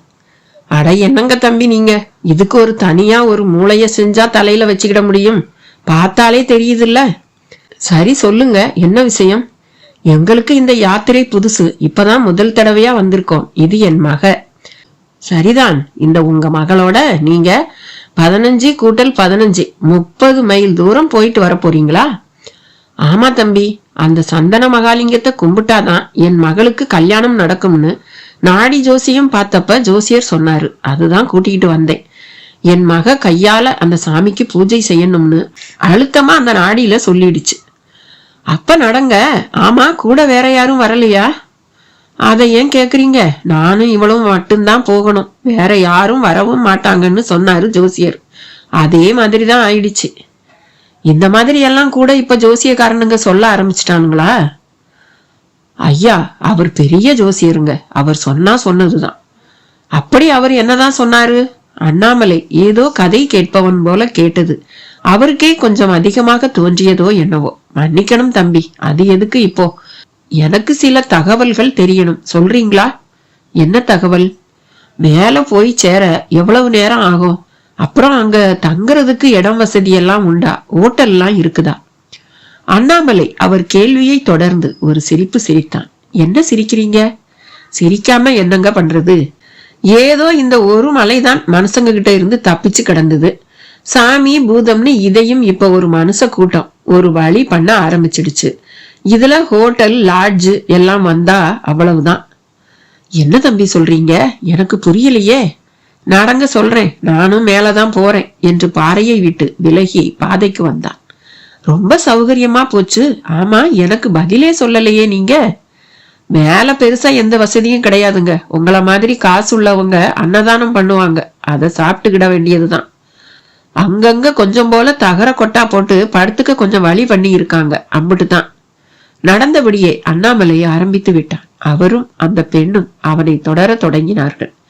செருப்பு போட்டுக்கிட்டு நடக்கலாம் தானே? அவர் காலை காட்டி கேட்டார். வாங்க வாங்க, நான் செருப்பு போட்டுக்கிட்டு தானே நடக்கிறேன். ஆமா, உங்க பேரு? என் பேரு ஆதிகேசவன். இது என் மக பேரு மல்லிகா. பேரும் அழகு, உங்க மகளும் அழகுதான். ரசனையோடு சொல்லிவிட்டு ஒரு கள்ள பார்வையும் பார்த்தான். அவளோ அவனை பார்ப்பதையே தவிர்ப்பவள் போல தரையை பார்த்து கொண்டே நடக்க தொடங்கினாள். ஆனால் அடுத்து அவர் சொன்னது அண்ணாமலைக்கே ஒரு அடியாகத்தான் அமைந்தது. பேரும் ஆளும் அழகா இருந்து என்ன தம்பி பிரயோஜனம்? அந்த ஆண்டவன் பேச்சை புடுங்கிட்டான். பேச முடியாததால கல்யாணம்ங்கிற விஷயமும் ஒரு கனவாகவே இருக்கு என்று சொன்ன அவரை சற்று அதிர்ச்சியோடு பார்த்தான். அவர்கள் அந்த மலைக்கு வந்து விட்டதன் பின்னால் ஒரு அர்த்தம் இருப்பது போல கூட தோன்றியது. என்ன தம்பி பாக்குறீங்க? ஏதோ அந்த மகாலிங்கம் அருளால ஒரு நல்ல மாப்பிள்ளை அமைஞ்சா உண்டு. அனாதையா இருந்தா கூட பரவாயில்ல, என்கிட்ட காசு பணத்துக்கு குறவில்லை. என் மக மேல உசுரா இருந்தா அது போதும் எனக்கு. அவர் சொல்ல சொல்ல அந்த அனாதையாக தான் இருந்து விடக்கூடாதா என்றெல்லாம் கூட அண்ணாமலைக்குள் எண்ணம் ஓட தொடங்கியது. கப்பென்று ஒருவித மௌனம் அவனை ஆட்கொண்டது. சிந்தித்தபடியே நடக்க தொடங்கினான். ஆமா, வழிநெடுக இப்படித்தான் இருக்குமா, இல்ல நல்ல வசதியா திருப்பதி மாதிரி ரோடெல்லாம் போட்டிருக்காங்களா என்று கேட்டார். அவர் கேட்டது அவன் காதில் விழவே இல்லை. அவன் மனசெல்லாம் மல்லிகாவின் நகைகளை திருடுவதை விட அவளை திருடி விடுவதே உத்தமம் என்கிற மாதிரி நினைக்க தொடங்கிவிட்டது. ஆதிகேசவனுக்கு அதெல்லாம் தெரிய நியாயமில்லைதானே. ஒரு இடத்தில் ஒரு சின்ன மரத்தின் நிழலில் சிலர் அமர்ந்திருக்க அநியாயத்துக்கு சடை பிடித்த தலையோடு ஒரு கோவனாண்டி தென்பட்டார். அவரது உடலின் எடையை விட அவரது தலைமுடியின் எடை அதிகமாக இருக்கும் என்பது பார்த்த மாத்திரத்தில் தெரிந்தது. அவரை அண்ணாமலையும் ஆதிகேசவனும் கடந்த போது அந்த மூவரையும் அவர் ஒரு தினுசாக பார்த்தார். ஏனோ ஒரு மாதிரி சிரித்தார். அது அண்ணாமலையை என்னவோ செய்தது. அவனும் பதிலுக்கு அவரை உற்று பார்த்தான். எங்க போறீங்க? உட்காருங்க, நிதானமா போகலாம். மீறி போனாலும் முக்கா கல்லுக்கு மேல போக முடியாது என்றார். இங்க உட்கார்ந்து என்னத்த பண்ண போறோம்? நீங்க ஏதாவது கதை விடுவீங்க, அதை கேக்குறதுக்கு நடந்துகிட்டு இருந்தா இருட்டுறதுக்குள்ள கோவிலுக்காவது போய் சேருவோம்ல. அட விவரம் கெட்டவனே, நீ ஒரு களவாணி பைய, நீ எக்கேடோ கெட்டுப்போ. ஆனா வாயில்லாத இந்த பொண்ணு எதுக்கடா உன் கூட வந்து கஷ்டப்படணும்? அவர் சட்டென்று சீறினார். அதில் அவனை களவாணி என்றதும் அந்த பெண்ணை வாயில்லாதவள் என்றதும் அவன் விழாவில் ஊசியை ஏற்றியது. ஆதிகேசவனும் பெரியவர் சொல்றாருன்னா அர்த்தம் இருக்கும், உட்கார்ந்துட்டு தான் போவோமே என்றார். அண்ணாமலையும் விட்டு பிடிக்க முடிவு செய்தான். பக்கமாய் பாறை போய் அமர தோதாக அதன் மேல் அமர்ந்து கொண்டு ஒரு பீடியை எடுத்து பற்ற வைக்க தொடங்கினான். அந்த பெரியவர் முறைத்தவராக, பிரம்மபத்திரத்துக்கு இந்த மலையில இடம் இல்ல, தூக்கி எரியறியா இல்லையா என்று கத்தினார். அந்த தொனியே அவனை கலக்கிவிட்டது. பற்ற வைத்த பீடியோடு எழுந்தவன் மேல் அங்கே அமராமல் நடக்க தொடங்கிவிட்டான். அவன் போனா போயிட்டு போறான், நீங்க உட்காருங்க. இன்னும் 10-15 நிமிஷத்துல ஒரு காத்து யுத்தம் இருக்கு, அதுல இந்த மலைக்காடையெல்லாம் கிடுகிடுக்க போகுது என்றார். ஆதிகேசவன் அவர் சொன்னதை கேட்டு சற்று அதிர்ந்து போய், சாமி பேரை நான் தெரிஞ்சுக்கலாமா என்று கேட்டார். எனக்கு அப்பன் பாட்டன் வச்ச பேரு பெரியசாமி, ஆனா இந்த உலகத்துல அந்த மகாலிங்கம் தான் பெரியசாமி. அதனால நான் என்ன சின்னசாமி ஆக்கிக்கிட்டேன். நான் மட்டும் சின்னசாமி இல்ல, நீங்க எல்லோரும் கூட சாமிங்க தான், அதை மறந்துடாதீங்க. நாம வேற சாமி வேற கிடையாது, சாமி வேற நாம வேற கிடையாது. அவர் கொஞ்சம் தத்துவமாக சொல்லுவது போலத்தான் ஆதிகேசவனுக்கு தோன்றியது. இந்த மலையில சாமி என்ன பண்றீங்கன்னு தெரிஞ்சுக்கலாமா என்று கேட்டார். மலையில என்னத்த பண்ண, அந்த மகாலிங்கம் வேற சொல்லிக்கிட்டே உட்கார்ந்துருப்பேன். ஜீவனத்துக்கு அப்படின்னா? இல்ல, வயிறுன்னு ஒண்ணு இருக்கே, வாயின்னு ஒண்ணு இருக்கே, அதுக்கு மேல புத்தின்னு ஒண்ணும் இருக்கு, அதை ஏன் விட்டுட்ட? இல்ல, அதை வச்சுதான் இந்த கேள்வியே, தப்பா எடுத்துக்கப்படாது. எனக்கு தப்பு சரின்னு எல்லாம் எதுவும் கிடையாது. என் வரையில கோடீஸ்வரனும் சரி கோமனாண்டியும் சரி ஒண்ணுதான் என்றார் அவர். அது எப்படி சாமி ஒன்னாக முடியும், எனக்கு புரியலையே என்றார் ஆதிகேசவன். அது சரி, போற போக்குல புரிஞ்சிக்க. இது என்ன 5ம் 3ம் 8ங்கிற மாதிரி கூட்டி கழிக்கிற விஷயமா? இந்த உலகத்து மாயைய கடந்து யோசிக்க வேண்டிய விஷயமாச்சே. அது என்னவோ சாமி, உங்கள மாதிரி சாமிங்க எங்களுக்கு புரியற மாதிரியே பேச மாட்டேங்கிறீங்க. புரியல சாமின்னா உடனே அது லேசுப்பட்டது இல்லைன்னு சொல்றீங்க. இப்படி சொன்னா எப்படித்தான் சாமி எங்களை மாதிரி ஆளுங்க புரிஞ்சுக்கிறது? இதுக்கு 3 வார்த்தையில ஒரு பதில் இருக்கு, சொல்லவா என்று கேட்டார் அந்த ஆண்டி. 3 வார்த்தையிலையா? ஆமா, 3 வார்த்தை தான், அதுதான் சத்தியமும் கூட. என்ன சாமி அது? விதி இருந்தா புரியும். அதை கேட்ட நொடி ஆதிகேசவனுக்கு சற்று சப்பென்று ஆகிவிட்டது. இந்த பதிலைத்தானே போறவன் வர்றவன் எல்லாம் சொல்றான், இதை சொல்ல இவர் எதுக்கு என்கிற மாதிரி பார்த்தபோது தூரத்தில் புழுதி கவலத்தை கிளப்பி கொண்டு ஒரு சுழல் காற்று தாழ்ந்த ஒரு பகுதியில் இருந்து மேல் நோக்கி வந்தபடி இருந்தது. அடடே, சுழல் காத்து சீக்கிரமே வர ஆரம்பிச்சிடுச்சே. சரி சரி, எல்லோரும் கண்ணை மூடிக்கிட்டு அங்கங்க பாறைங்க பின்னால போய் உட்கார்ந்துக்கங்க. இந்த மரத்தடியில யாரும் நிக்க வேணாம், இந்த மரம் இன்னும் கொஞ்ச நேரத்துல எரிஞ்சு சாம்பல் ஆயிடும் என்றவர், நான் வர்றேன், விதி இருந்தா அடுத்து சந்திப்போம் என்றபடியே அண்ணாமலை சென்ற பாதை மேல் நடக்க தொடங்கினார். விடுவிடுவென்ற நடை. நடக்கும் போதே கோவணத்தை அவிழ்த்து நிர்வாணமாக நடந்தபடியே அதை ஒரு உதறிவிட்டு திரும்ப அவர் கட்டிக்கொண்டு நடப்பதை ஆதிகேசவன் ஒரு வேடிக்கை உணர்வுடன் பார்க்க, வானில் ஒரு மின்னல் கீற்று ஒரு ஒளி பூச்சி போல கசமுசாவென்று ஓடிற்று. அதை தொடர்ந்து ஒரு பெரும் இடி சத்தம். அநேகமாக ஆதிகேசவன் தன் வாழ்நாளில் மிக அதிகபட்சமாக கேட்ட ஒரு சத்தம் அதுவாகத்தான் இருக்க முடியும். அதையும் தொடர்ந்து வெகு தூரத்தில் ஒரு மின்னல் தரையில் இறங்கியதில் தூர இருந்த ஒரு மரம் அதன் கையில் சிக்கிக்கொண்ட மாதிரி ஒரு தோற்றம். இடியும் தொடர்ந்து விழுந்ததில் அந்த மரம் உடனேயே தீப்பிடித்துக் கொண்டது. அப்போதுதான் ஆதிகேசவனுக்கே அபாயம் புரிந்தது. மகளோடு தூர ஓடினார். ஒரு பெரிய பாறையை ஒட்டி மல்லிகாவையும் கட்டிக்கொண்டு அமர்ந்தார். காற்று கண்ணுக்கு தெரியாவிட்டாலும் அதனால் பேச முடியும் என்பது போல உய் உய் என்கிற சப்தம். சடசடவென மழை துளிகளும் சிந்தி சிதற ஆரம்பித்தன. மற்றவர்கள் எல்லோரும் கூட அங்கேயே போய் அடைத்து கொள்ள அந்த சடையாண்டி சித்தர் சொன்ன காற்று யுத்தம் கண் எதிரில் நடக்க ஆரம்பித்தது. அவர்கள் நின்ற மரத்தின் மேலும் இடி விழுந்து அந்த மலை ஈரத்தையும் மீறிக்கொண்டு குபீர் என்ற மரத்தில் தீப்பிடித்தது. அது ஜோதிகற்ப மரம். அதன் இலைகளுக்கு பஞ்சுத்திரியின் குணம் உண்டு. எனவே கீழே உதிர்ந்து விழும் இலைகளை கொண்டே விளக்கரிக்கலாம். வெளிச்சமும் நீல சுடரோடு பளிச்சென்று இருக்கும். அதெல்லாம் ஆதிகேசவனுக்கு தெரியாது. ஆனால் அந்த சின்னசாமி நிச்சயமாக ஒரு சித்தர் என்பதும், அவர் தடுத்திருக்காவிட்டால் காட்டு பகுதிக்குள் அண்ணாமலையோடு நிச்சயம் எக்கு தப்பாக மாட்டிக்கொண்டிருக்க வேண்டியிருக்கும் என்பதும் அப்போது அவருக்கு புரிந்து போயிற்று. அப்படியே மனதுக்குள் அந்த சின்னசாமிக்கு நன்றிகளை கூறிக்கொண்டார். மலைகளில் தாது சத்து காரணமாக கஞ்சமலைக்கு ஒரு சிறப்பென்றால், சதுரகிரிக்கு அதன் நீள அகலம் மற்றும் அகண்ட சமவெளி போல நடுவில் விரிந்து கிடக்கும் நிலப்பரப்பு ஆகியவையால் தனி சிறப்பு. சதுரகிரி என்பது ஏதோ வடிவத்தில் சதுரமாக இருப்பதாக பொருள் கொண்டுவிடக் கூடாது. சதுர் என்றால் 4 என்று பொருள். வேதங்கள் கூட 4 தான். அந்த 4 வேதங்களுமே அங்கு 4 மலைகளாக 4 திசைகளிலும் எழும்பி காட்சி தருகிறது. அந்தந்த மலைகளில் நடமாடி திரியும் போது அங்குள்ள அதிர்வலைகள் காரணமாக மனதில் ஏற்படும் எண்ணங்கள் வேதங்களை படித்த பின் ஒரு மனதுக்குள் ஏற்படும் எண்ணங்களை ஒத்து இருக்கும். எனவே எது வேதம் என்று தெரியாதவன் கூட சதுரகிரி மலையில் ஒவ்வொரு மலையிலும் சில காலம் இருந்து தவம் செய்தாலே போதும் 4 வேதங்களையும் கற்றறிந்த வல்லாளன் ஆகிவிடுவான் என்பதே உட்பொருள். அது மட்டுமல்ல, நூற்றுக்கணக்கான சித்தர் பெருமக்கள் விடும் மூச்சு காற்று அங்கே பரவி கிடக்கிறது. அங்கு சென்ற நிலையில் நாமும் அதை சுவாசித்தால் மறைமுகமாக நமக்கும் அவர்களின் தொடர்பு காற்று மூலம் கிட்டுகிறது. இதனால் நமக்குள்ளும் நிறைய மாற்றங்கள் நிகழும். தானி பாறைக்கு ஆனந்தன் வந்தபோது இருட்டிவிட்டது. பஸ்ஸில் இருந்து இறங்கும் போதே கண்டக்டர், இங்க எங்கேயாவது படுத்து இருந்துட்டு விடிய காலையில எழுந்து மலையில நடங்க, ராத்திரியில போய் மாட்டிக்காதீங்க என்று கூறி இருந்தது ஞாபகம் வந்தது. ஒரு வேகத்தில் கையில் ஒரு துணிமணியை கூட எடுத்துக்கொள்ளாமல் வந்துவிட்டது ஒரு பெரிய தப்பாக அப்போதுதான் அவனுக்கே புரிய ஆரம்பித்தது. ஊவென்று காற்றிடம் ஊளை வீச்சு. ஒரு குடிசை கூட கண்ணில் படவில்லை. பிலாவடி கருப்பு கோயிலில் மட்டும் 2 செங்கல் கற்களுக்கு நடுவில் ஒரு தீபம் அணைந்து விடுவது போல எரிந்து கொண்டிருந்தது. ஆனந்தன் மெல்ல அங்கே சென்று நின்றான். வல் வல் என்று ஒரு நாய் ஒன்று குரைக்கும் சத்தம் கேட்டது. திரும்பி பார்த்தான். இருட்டோடு இருட்டாக ஒரு கருப்பு நாய்.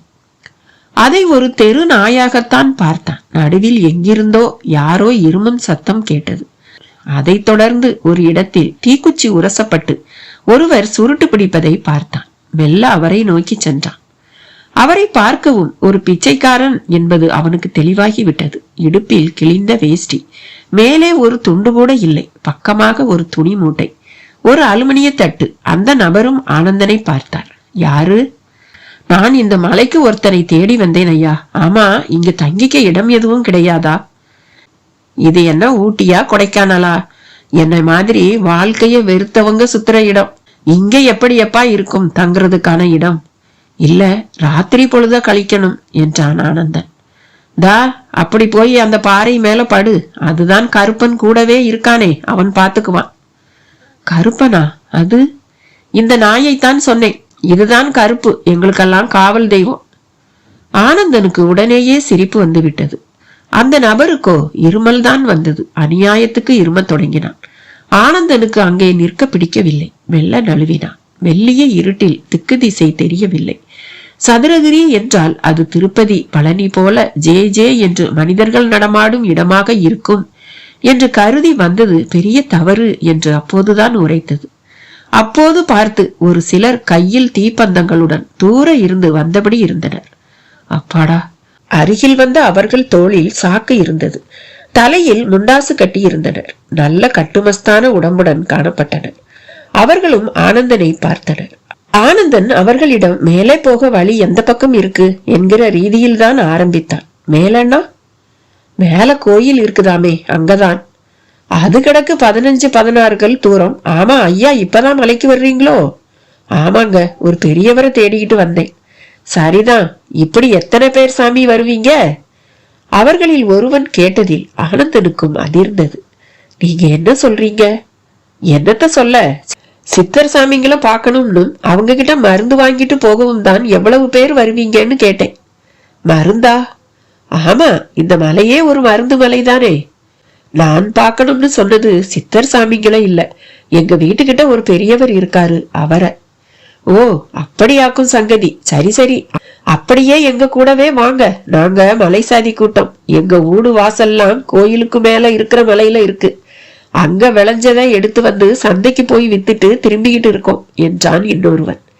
பேச்சோடு பேச்சாக அவர்களோடு மலையேற தொடங்கிய ஆனந்தனை அந்த கருப்பு நாயும் பின்தொடர தொடங்கியது. இருளில் ஆனந்தன் அந்த நாய் தன்னை தொடர்வதை கவனிக்கவில்லை.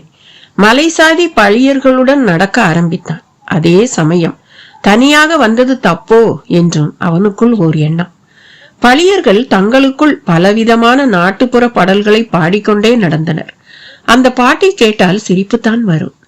ஏலே கொரங்கா கொரங்கா என் தங்கச்சி ஒரங்கா ஒரங்கா என்று ஒருவன் ஆரம்பிக்க, ஏலே மக்கா மக்கா மாமன் நான் என் அக்கா மக்கா என்று ஒருவன் தொடர, ஏலே மல்லா மல்லா மலையேறு நீ தில்லா தில்லா என்று இன்னொருவன் தொடர, அவர்கள் பாடும் பாட்டுக்குள் தொடர்பு இருப்பது போலும் இருந்தது, இல்லாத மாதிரியும் இருந்தது.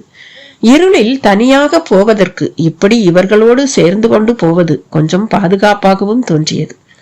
சட்டென்று அவர்கள் நின்றனர். அவர்கள் கை தீப்பந்தம் சடசடவென காற்றில் ஆடியதில் ஒரு 50 அடி தூரத்தில் ஒரு பெரிய யானையும் அதை ஒட்டி ஒரு குட்டி யானையும் தெரிந்தது. அதை பார்க்கவும் தான் நின்று விட்டனர். அவர்களிடம் பாட்டும் நின்று போனது. வானில் தெரிந்த நில ஒளியில் அந்த யானை தெளிவாக தெரியாவிட்டாலும் இருட்டுக்குள் கார் இருட்டாய் கருகும்மென்று தெரிந்தது. பின் அது பிளிரியது. அந்த சப்தம் ஒடிவது போல கூட இருந்தது. அதை தொடர்ந்து ஆனந்தனை தொடர்ந்த நாய் குறைக்க ஆரம்பித்தது. நாய் குறைக்கும் சப்தம் கேட்டவுடன் ஏதோ பேசி வைத்துக் கொண்டு விலகி செல்வது போல அந்த யானை அப்படியே திரும்பி செல்ல ஆரம்பித்தது. அந்த நாயும் எல்லோருக்கும் தெரியும்படியாக ஒரு பாறை மேல் ஏறி நின்றது. அவர்கள் உடனேயே ஏலே கருப்பசாமிடா, சாமி கருப்பா என்று கன்னத்தில் போட்டுக்கொண்டனர். ஆனந்தனுக்குள் வியப்பும் ஆரம்பமாயிற்று. திரும்பவும் அவர்களிடம் உற்சாகமான நடை ஆரம்பமானது. பாதைதான் படும் மோசம். திண்டு திண்டாய் கற்கள், அவைகளுக்கு நடுவில் முட்செடிகள், நரநரவென்ற கரளை மண். ஆனால் காற்றில் முரட்டுத்தனமாய் ஒரு குளிர். நடக்கும் வேகத்துக்கு அந்த குளிர் மட்டும் இல்லையானால் உடம்பு வியர்வை தொட்டியாகிவிடும். பழியர்களில் ஒருவன் தொடர்ந்து வரும் ஆனந்தனை பார்த்தான். யாரப்பா அது புதுசா இருக்கு என்று கேட்டான். நான் மதுரையில இருந்து வரேங்க. இங்க சதுரகிரி மலை மேல மகாலிங்க சாமி கோயில் இருக்குல்ல, அங்க போயிட்டு இருக்கேன். தனியாவா வந்திருக்கீங்க? ஆமா, ஏன் கேக்குறீங்க? தைரியம்தான். அதுவும் இந்த ராத்திரியில எந்த தைரியத்துல வந்தீங்க? நான் மலைக்கு தார் ரோடு போகும், பஸ் காரெல்லாம் போகும், அதுல போகலாம்னு நினைச்சு வந்தேங்க. இங்க வந்த பிறகுல தெரியுது நடந்துதான் போக முடியுங்கிறது. உங்கள மாதிரிதான் ரொம்ப பேர் விவரம் புரியாம கிளம்பி வந்துடுறாங்க. நீங்களாவது பரவாயில்ல, சாமி கும்பிட வந்தேன். நீங்க சிலர் ரொம்ப மோசம். சித்தர் சாமிங்க இங்க நடமாடுறாங்களாமே, அவங்கள பார்க்க முடியுமான்னு கேட்டு எங்க உசுர எடுப்பாங்க. ஒருவன் சொன்னதை கேட்கவும் ஆனந்தனுக்கு சற்று இடித்தது. நானும் கிட்டத்தட்ட சித்தர் மாதிரி ஒருவரைத்தான் தேடி வந்தது என்பதை இனி சொன்னால் எப்படி எடுத்துக்கொள்வார்களோ என்றும் தோன்றியது. இருந்தும் சாதுரியமாக பேசுவது என்று முடிவு செய்து, ஏங்க அப்படி யாரும் இந்த மலையில இல்லையா என்று கேட்டான். இருக்காங்க, கஞ்சா குடிக்கிற சில சாமிங்க என்று ஒருவன் சொன்னபோது அவன் குரலில் பயங்கர இழப்பான். அப்படின்னா இப்ப நல்ல சாமிங்களே இல்லையா என்று கேட்டான். ஆடா என்னங்க நீங்க, 50-60 வருஷத்துக்கு முந்தி இந்த மலைக்காடே பசுமையா பச்சை பசேல்னு இருக்கும். இப்ப அதுல 10ல் 1 பங்கு இல்ல. 90 பங்கு மரத்தை வெட்டுன்னு வெட்டி இந்த மலையையே சொட்டையாக்கிட்டாங்க. பத்தாக்குறைக்கு மலைக்கு சாமி கும்பிட வர்ற உங்க மாதிரி ஜனங்க வேற. வர்றவங்க எங்க சும்மா போறாங்க? மரக்கிளையெல்லாம் ஒடிக்க வேண்டியது. முயல் பிடிக்கிறேன், நடி பிடிக்கிறேன்னு காட்டையே அழிச்சு விட்டாங்க. நாங்களும் நகர்ந்து நகர்ந்து மலை உச்சிக்கே போயிட்டோம். அப்ப சாமிமார்கள் இப்ப யாருமே இல்லையா என்று கேட்டான் ஆனந்தன். ஆசாமிங்க தான் இருக்காங்க. யாராச்சும் நான் சித்தன்னு சொன்னா சுதாரிச்சுக்குங்க. உங்களுக்கு அந்த மருந்து தரேன், இந்த மருந்து தரேன்னு ஒரு பொற மாதிரி தருவாங்க. அதை சாப்பிட்டா 3 மணி நேரத்துக்கு எழுந்திருக்க முடியாதபடி மயக்கம்தான் வரும். கண்ணு முழிச்சு பார்த்தா உடம்புல போட்டிருக்கிற துணிய கூட உருவிட்டு போயிருப்பாங்க. ஆனந்தனுக்கு அதை கேட்க பகீர் என்றது. ஆமா, நான் தெரியாமத்தான் கேக்குறேன். இப்படி ராத்திரியோட ராத்திரியா கிளம்பி வர்ற அளவுக்கு உங்களுக்கு அப்படி என்ன சிக்கல்? சிக்கல்லாம் எதுவும் இல்லைங்க. இதே சிவன் சாமி உங்க ஊர் மீனாட்சி அம்மன் கோயில்லயே இருக்குமே. நீங்க என்ன சொல்ல வர்றீங்க? இல்ல ஒரே சாமியை எத்தனை இடத்துக்கு வந்து கும்பிடுவீங்க? நான் கும்பிட மட்டும் வரல, என் வீட்டுக்கிட்ட விபூதி தாத்தான்னு ஒருத்தர், அவர் அடிக்கடி இங்க வந்துடுவார், அவரை தேடிக்கிட்டு தான் வந்தேன். அவர் எதுக்கு? அவரை பார்க்கணும், அவர்கிட்ட கொஞ்சம் வேலை இருக்கு. எங்களுக்கு தெரிஞ்சு மேல கோவில்ல ஒரு 4-5 பேர் இருந்தா ஜாஸ்தி, இந்த குளிருக்கு யாராலையும் மேல இருக்க முடியாது. நடக்கிறதால உங்களுக்கு இப்ப தெரியல, ஒரு 10 நிமிஷம் உட்கார்ந்து பாருங்க, அப்ப தெரியும். நான் உங்ககிட்ட முடிவா கேக்குறேன், இந்த மலையில மூலிகைங்க நிறைய இருக்கிறதாவும் அதை பத்தி தெரிஞ்ச சித்தருங்க இருக்கிறதாவும் சொல்றதெல்லாம் உண்மையா பொய்யா? ஒரு காலத்துல இருந்தாங்க, இப்ப எங்களுக்கு தெரிஞ்சு ஒரு 5-6 மூலிகைங்க இருக்கு. ஒரு சில சாமியாருங்களும் இருக்காங்க, அவங்க வாயை திறந்து ஒரு வார்த்தைனா ஒரு வார்த்தை பேச மாட்டாங்க, அவ்வளவுதான். அந்த பழியர்களிடம் பேசியதில் நெடுந்தூரம் வந்து விட்டது தெரிந்தது. ஆனால் அவர்கள் சொன்ன தகவல்கள் தான் மனதுக்கு சோர்வு தருவதாக இருந்தன. வீட்டை விட்டு கிளம்பும் போது இருந்த நம்பிக்கை இப்போது இல்லை. குழந்தை பவித்ராவின் முகம் ஒரு வினாடி நிழலாடியது. அப்பா என்று 2 கைகளை நீட்டிக்கொண்டு ஓடி வந்து கழுத்தை கட்டிக்கொள்கிறார் போல் கூட ஒரு கற்பனை செய்து பார்த்தான். கண்கள் கலங்கி விட்டது. மனது களைக்கும் போது உடம்பு களைத்து போவது வாடிக்கைதானே. அப்படியே ஒரு ஓரமாக அமர்ந்தான். மேல் சட்டை எல்லாம் வியர்வை ஈரம். சாமியோ உட்காராதீங்க, தம் கட்டி கூட வாங்க, வழியில ஊமைச்சாமி குடிசை ஒண்ணு வரும், அங்க தங்கிட்டு பொழுது விடியவும் கிளம்பி நடங்க என்றான் முன்னால் சென்ற ஒரு பழியன். அவன் பேச்சை தட்டிவிட்டு உட்கார ஆனந்தனுக்கும் மனது வரவில்லை. வேக வேகமாக அவர்களை தொடர்ந்தான். ஆமா, கோயிலுக்கு இன்னும் எவ்வளவு தூரம் போகணும்? அது கிடக்கு 7-8 மைல். அந்த பதிலே நெஞ்சிலே குத்தியது. பொதுவாகவே மலைகளில் சில சிறப்பான விஷயங்கள் உண்டு. ஒரு மலையில் ஒரு கோவில் இருந்து அந்த கோவிலில் மணியடித்து மந்திரம் சொல்லி வழிபடும் முறை இருந்தால் அந்த மலைத்தளம் முழுக்க அருள் அலைகள் சம அளவில் பரவி இருக்கும். அருள் அலைகள் பலமாகவும் சம அளவிலும் பரவி இருக்கும் ஒரு இடத்தில் மிக கெட்ட எண்ணம் கொண்டவர்களால் கூட வலிமையாக செயல்பட முடியாது. அவர்கள் அங்கே தங்கள் தீய எண்ணங்களின் பிடியில் இருந்து விடுபட்டு ஒருவித குழப்பத்தில் இருப்பார்கள். அது மட்டுமல்ல, அவர்கள் உள் எண்ணங்களுக்கு ஏற்ப அவர்களை நோக்கி நல்ல விஷயங்களும் தீய விஷயங்களும் தேடி வரும். உதாரணமாக, மிகுந்த காம எண்ணம் உடைய ஒருவர் இது போன்ற மலைத்தளத்தில் இருக்கும்போது அவரது எண்ண அலைகள் புலி, சிங்கம் போன்ற மிருகங்களை நோக்கி அவரை தள்ளி செலுத்தும். அந்த மிருகங்களும் அவர்களை நோக்கி நகர்ந்து வரும். இவை எல்லாமே உள்ளுணர்வால் உந்தப்பட்டு அனிச்சையாக நடைபெறும். ஊமைச்சாமி குடிசைக்குள் லேசான வெளிச்சம் தெரிந்தது. சாமி வெளியில் அமர்ந்து கொண்டு சுருட்டு பிடித்தபடி இருந்தார். பழியர்கள் அவரை பார்க்கவும் விழுந்து கும்பிட்டனர். பின் கீழே வாங்கி வந்தது என்று சொல்லி சுருட்டு மற்றும் வெற்றிலை, சீவல், சுண்ணாம்பு, அதுபோக கல்லுப்பு, துணி சோப்பு என்று பல பொருட்களை அவர் முன் கொட்டினார்கள். அவரும் அவைகளை வாங்கி கொண்டு பதிலுக்கு அவர்கள் தலையில் வாயால் ஊதி நெற்றியில் விபூதி பொட்டு வைத்து அனுப்பி வைத்தார். கருப்பு நாயும் அவர் அருகில் போய் சாதுவாக அமர்ந்து கொண்டது. அவர்கள் ஆனந்தனை அவருக்கு காட்டி, சாமி, இவர் சாமி கும்பிட வந்தவரு, ராத்திரி உங்க குடிசையில தங்கி இருந்துட்டு காலையில போகட்டும், நம்ம மலைய பத்தி சரியா தெரிஞ்சுக்காம கிளம்பி வந்துட்டாரு என்று போகிற போக்கில் சொல்லிவிட்டு சென்று விட்டனர். ஆனந்தன் அவரையே உற்று பார்த்தபடி இருந்தான். அவரும் பார்த்து சிரித்தார். அருகில் அழைத்தார். எதிரில் உட்கார சொல்லிவிட்டு உள்ளே சென்று மண் கலையத்தில் தண்ணீர் எடுத்து வந்து தந்தார்.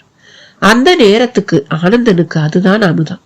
அப்படியே அள்ளி பருகி முடித்தான். கருப்பு நாய் இடையிட்டு குறைத்தது.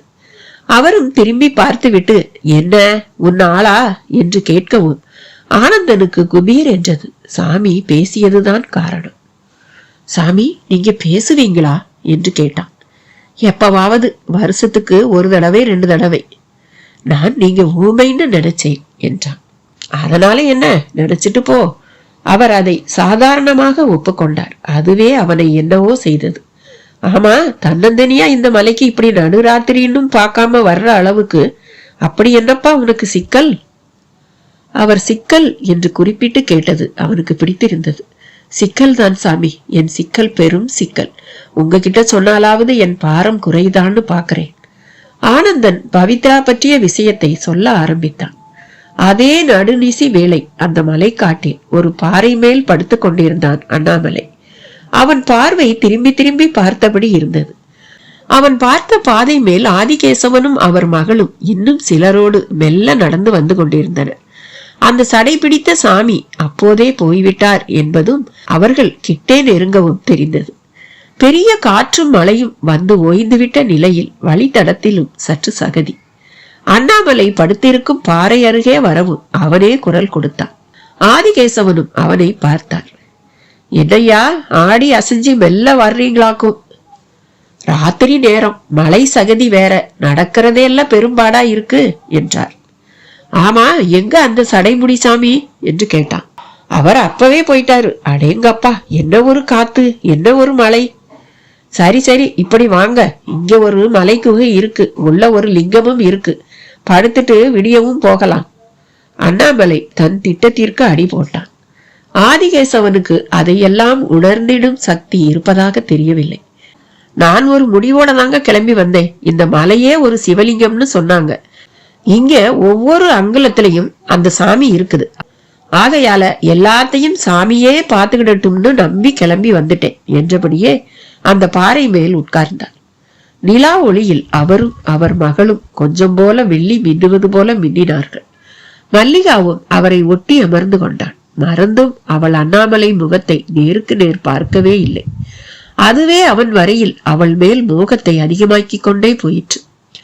சரிங்க, வாங்க, குகைக்குள்ளார போய் கட்டைய கிடத்துவோம், குளிர் காத்து வேற தூக்குது பாருங்க என்றான். ஆமா, அந்த குகைக்குள்ள மிருகங்கள் தொல்லை எதுவும் இருக்காதே என்றார். அட என்னங்க நீங்க, அது ஒரு சித்தர் இருந்த குகை. அவர் சமாதி ஆயிட்டார். குகையும் லிங்கமும் அப்படியே இருக்கு. அப்படியா? அப்ப அவசியம் அதை நான் பார்க்கணுமே. அதோ அங்க இருக்குது, அப்படியே என் பின்னால வாங்க. அண்ணாமலை வழிகாட்டியபடி முன்னால் நடந்தான். ஆதிகேசவனோடு வந்த சிலர் நிற்காமல் முன்னே போய்விட்டனர். மல்லிகாவும் அவரை பின் தொடர்ந்தான். கால் கொலுசு சப்தம் அந்த இரவில் துல்லியமாக கேட்டது. அது அண்ணாமலைக்குள் நெருப்பை மூட்டிற்று. ஒரு வழியாக குகையை எட்டினான். உள்ளே குளவிக்கல் கணக்காய் ஒரு சிவலிங்கம். அதன் முன் அடக்கமாய் ஒரு விளக்கு எரிந்து கொண்டிருந்தது. சின்ன அளவில் வெளிச்சவட்டம். லிங்கத்தின் மேல் காட்டு பூக்கள் போடப்பட்டு அவை காய்ந்து போயிருந்தன. சிவலிங்கத்திற்கு மேல் பாறை. அவற்றில் ஓம் நமசிவாய என்பது தலைகீழாக யவாசி மன என்று எழுதப்பட்டிருந்தது. ஆதிகேசவனுக்கு ஒன்றும் புரியவில்லை. சாமி பேர தலைகீழா எழுதியிருக்குதே என்றபடி முன்னால் உள்ள சமதளம் போன்ற பாறை மேல் அமர்ந்தார். சிலுசிலுப்பு அப்பி எடுத்தது. முதலில் உடம்பில் ஷாக்கடித்தது போல இருந்து பின் நார்மல் ஆயிற்று. மல்லிகா லிங்கம் முன் விழுந்து வணங்கினாள். அப்போது சேலை முந்தி சற்று விலகி வெளித்தெரிந்த மார்பகங்கள் அண்ணாமலை கண்ணில் நெருப்பை கொளுத்தி போட்டன. நாக்கை ஈரப்படுத்தி கொண்டான். ஆதிகேசவன் நெட்டி சோம்பல் முறித்தார். அப்படியே மகளை பார்த்து, மல்லிகா கண்ணு, படு, அப்பா முழிச்சுக்கிட்டு இருக்கேன், தைரியமா தூங்கு என்றார். அட என்னங்க நீங்க, நீங்களும் படுங்க, எதுக்கு முழிச்சுக்கிட்டு? இந்த ராத்திரியில இப்படி ஒரு இடம் கிடைக்கிறது எவ்வளவு கஷ்டம் தெரியுமா? இருக்கட்டும் இருக்கட்டும், எனக்கு கண்ணு முழிச்சு பழக்கம்தான். என் மகளுக்குத்தான் இப்படி நடக்கிறதுல இருந்து எல்லாமே புதுசு என்றார். ஆமா ஆமா, அவங்கள பார்த்தாலே தெரியுது. இருந்தாலும் உங்க நம்பிக்கைய நினைச்சா எனக்கு ஒரு பக்கம் சிரிப்பு தாங்க வருது. சிரிக்க என்ன தம்பி இருக்கு இதுல என்று கேட்டார் ஆதிகேசவன். என்ன இருக்குதா? சரிதான், நான் தெரியாமத்தான் கேக்குறேன். உங்க மகளுக்கு பேச்சு வந்துடும்னு நம்பித்தான் வந்திருக்கீங்களா? ஆமா தம்பி, நாடி ஜோசியத்துல அப்படித்தானே வந்துச்சு. நீங்க சினிமா எல்லாம் பாப்பீங்களோ? ஏன் தம்பி? இல்ல, அதுலதான் சாமி நேர்ல வரும், நாக்குல திரிசூலத்தால எழுதும், பேச்சும் வரும். அப்படியெல்லாம் புருடா விட்டாதான் படமும் ஓடும். நிஜத்துல நடக்காத ஒன்னை பொய்யா கற்பனையெல்லாம் செஞ்சு பார்க்க முடியாது தம்பி. என்னவோ போங்க, இந்த மலைக்காட்டுல நான் 30 வருஷமா சுத்திக்கிட்டு வர்றவன். அவ்வளவு ஏன், சாமி பேரை சொல்லி நல்லா ஏமாத்துறவங்களை பார்த்திருக்கேன். அந்த சாமி அவங்களையெல்லாம் எதுவுமே பண்ணதில்லை. அவங்கெல்லாம் நல்லா தான் இருக்காங்க.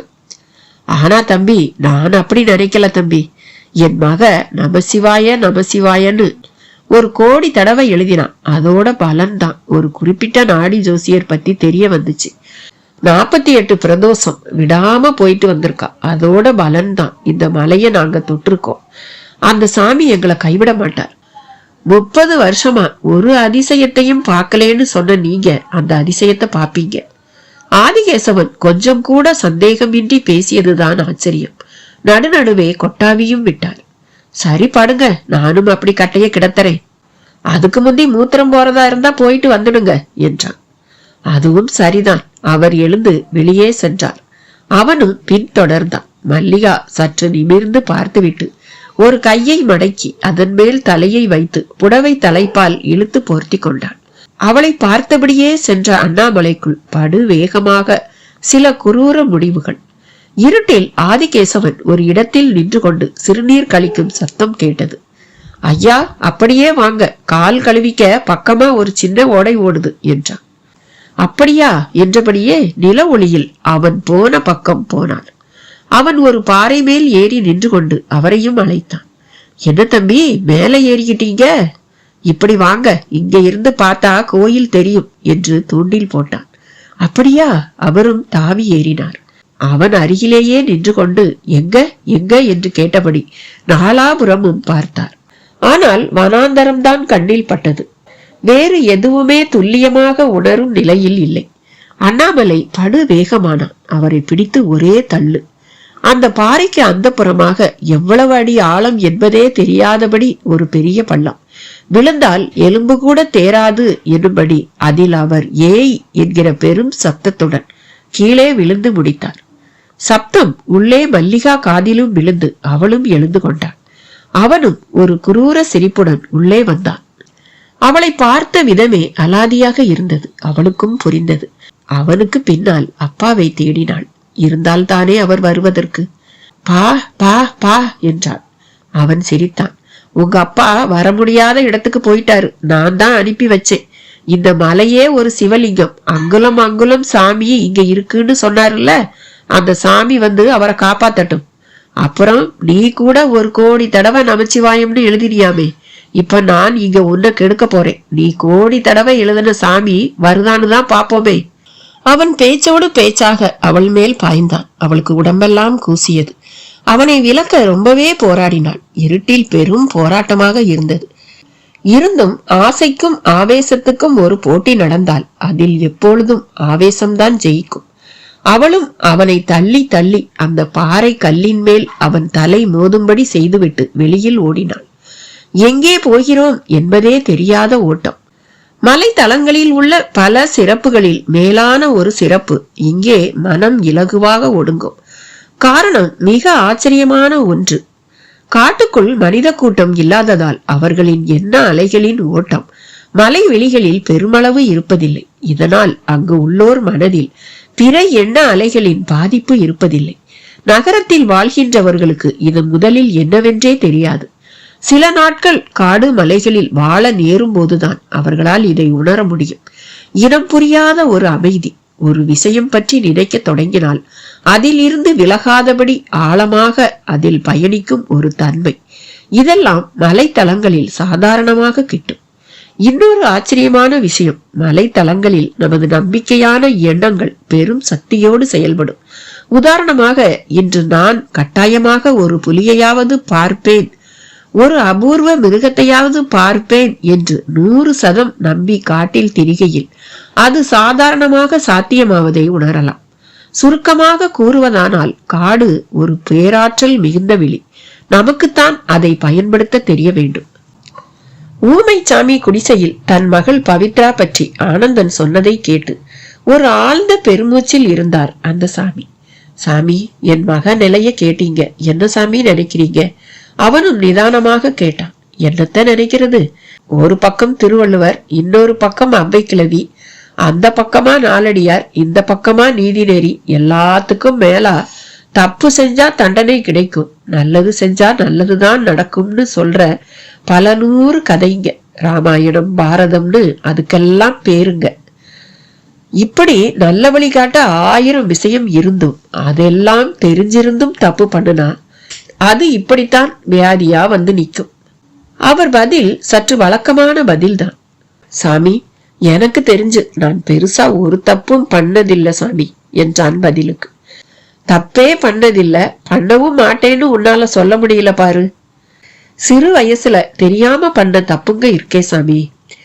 தெரியாம பண்ற தப்பு பத்தி கவலையே படாதேங்கிறேன். அதை தண்ணி விட்டு அழுக்க கழுவுற மாதிரி கழுவிடலாம். ஆனா தெரிஞ்சு செய்யறதுக்கு தான் விமோசனமே இல்லை. எங்க சாமி, எவ்வளவு பேர் எப்படியெல்லாம் இருக்காங்க தெரியுமா? எனக்கு தெரிஞ்சு ஒரு கொலைகாரன் கோடியில புரள்றான். அவனுக்கு தர்மத்தின் காவலன்னு பட்டம் வேற. நீ ஒரு பக்கமா பார்த்துட்டு பேசாத. உன் கண்ணுக்கு தெரியறதெல்லாம் சும்மா. தெரியாத பக்கம்லாம் நிறைய இருக்கு. அத பார்க்க தெரியணும், பார்க்க முடியணும். அப்ப என் மகளுக்கு இப்படி இருக்கிறதுக்கு என் பாவம்தான் காரணமா சாமி? வியாதினாலே பாவம்தான், புரிஞ்சுக்க. பாவம்ங்கிற வார்த்தைய கொஞ்சம் மாத்தி பாய் எழுத்த ஒரு 2 மாத்திரை அளவு கூட்டி பாகவதர்னு சொல்ற மாதிரி பாவம்னு சொல்லி பாரு. அப்ப வேற அர்த்தம் வரும். அதாவது பாவிங்கிறது மனசுல நினைச்சு பாக்குறதுங்கிற மாதிரி அர்த்தம். அது நாம செய்யற தப்பு எண்ணத்துல தங்கி அடுத்தடுத்த கட்டத்துக்கு போகும். இந்த பூமியில ஒரு சின்ன துரும்புக்கு கூட ஒரு போக்கு உண்டு. உதாரணமா, ஒரு சின்ன துரும்ப கீழே போட்டா அது கொஞ்ச நேரம் அங்க கிடக்கும். பிறகு காத்தடிக்கும் போது அது நகர்ந்து எல்லா பக்கமும் போகும்.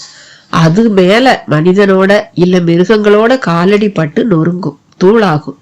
அப்படியே மண்ணோட கலந்து அந்த இடத்துல எப்பவாவது ஒரு விதை விழுந்தா அதுக்குண்டான சக்திய தந்து அந்த விதைக்கான செடி வழியா அது வேற வடிவத்துல கிளம்பும்.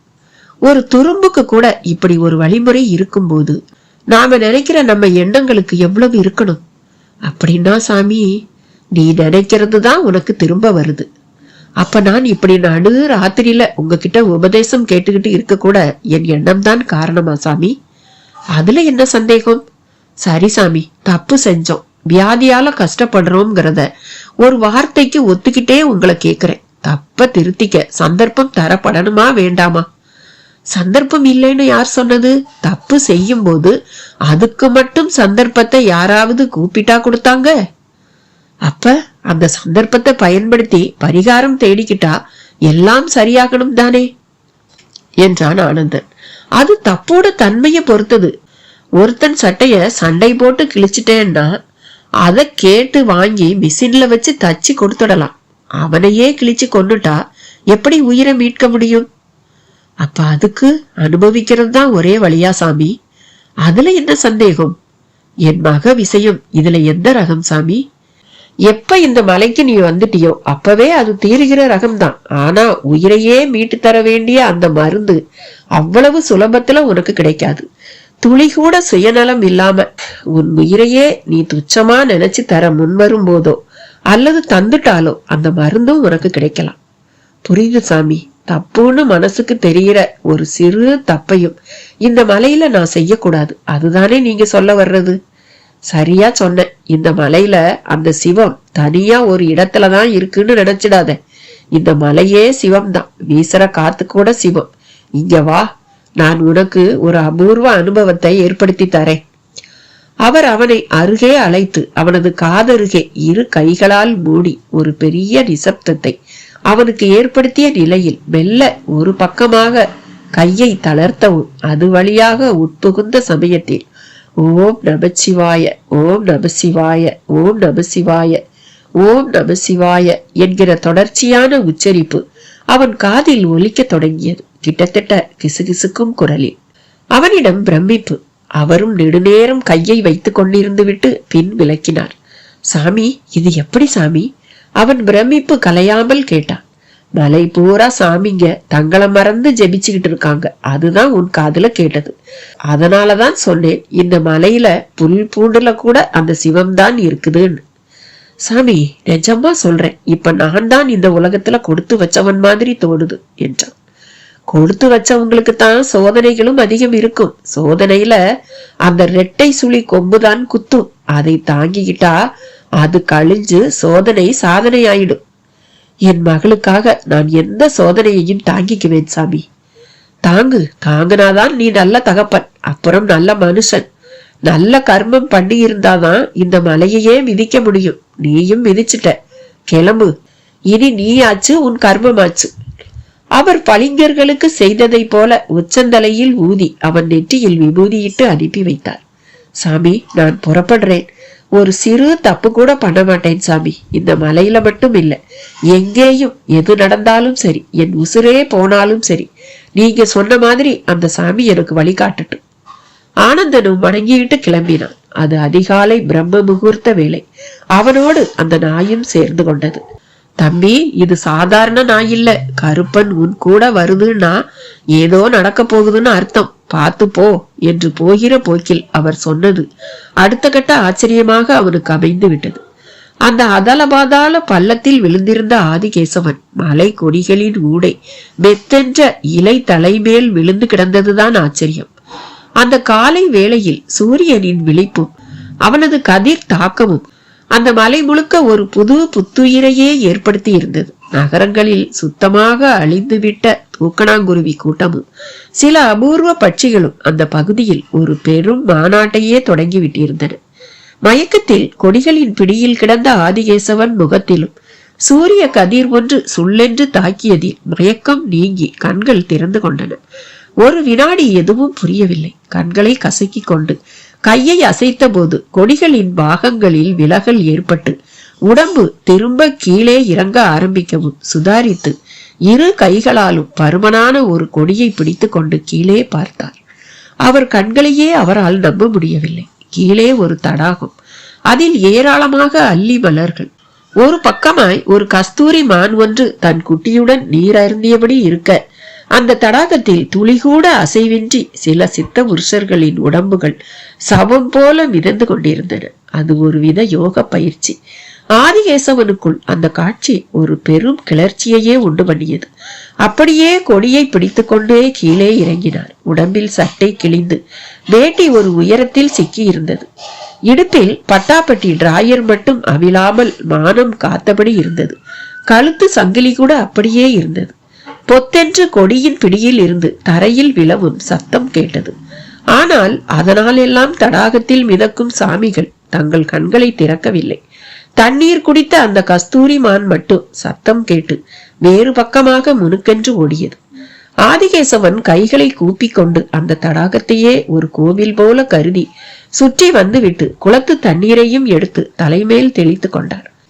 அப்படியே அண்ணாந்து பார்த்த போதுதான் விழுந்த தூரம் தெரிந்து மயக்கமே வர பார்த்தது.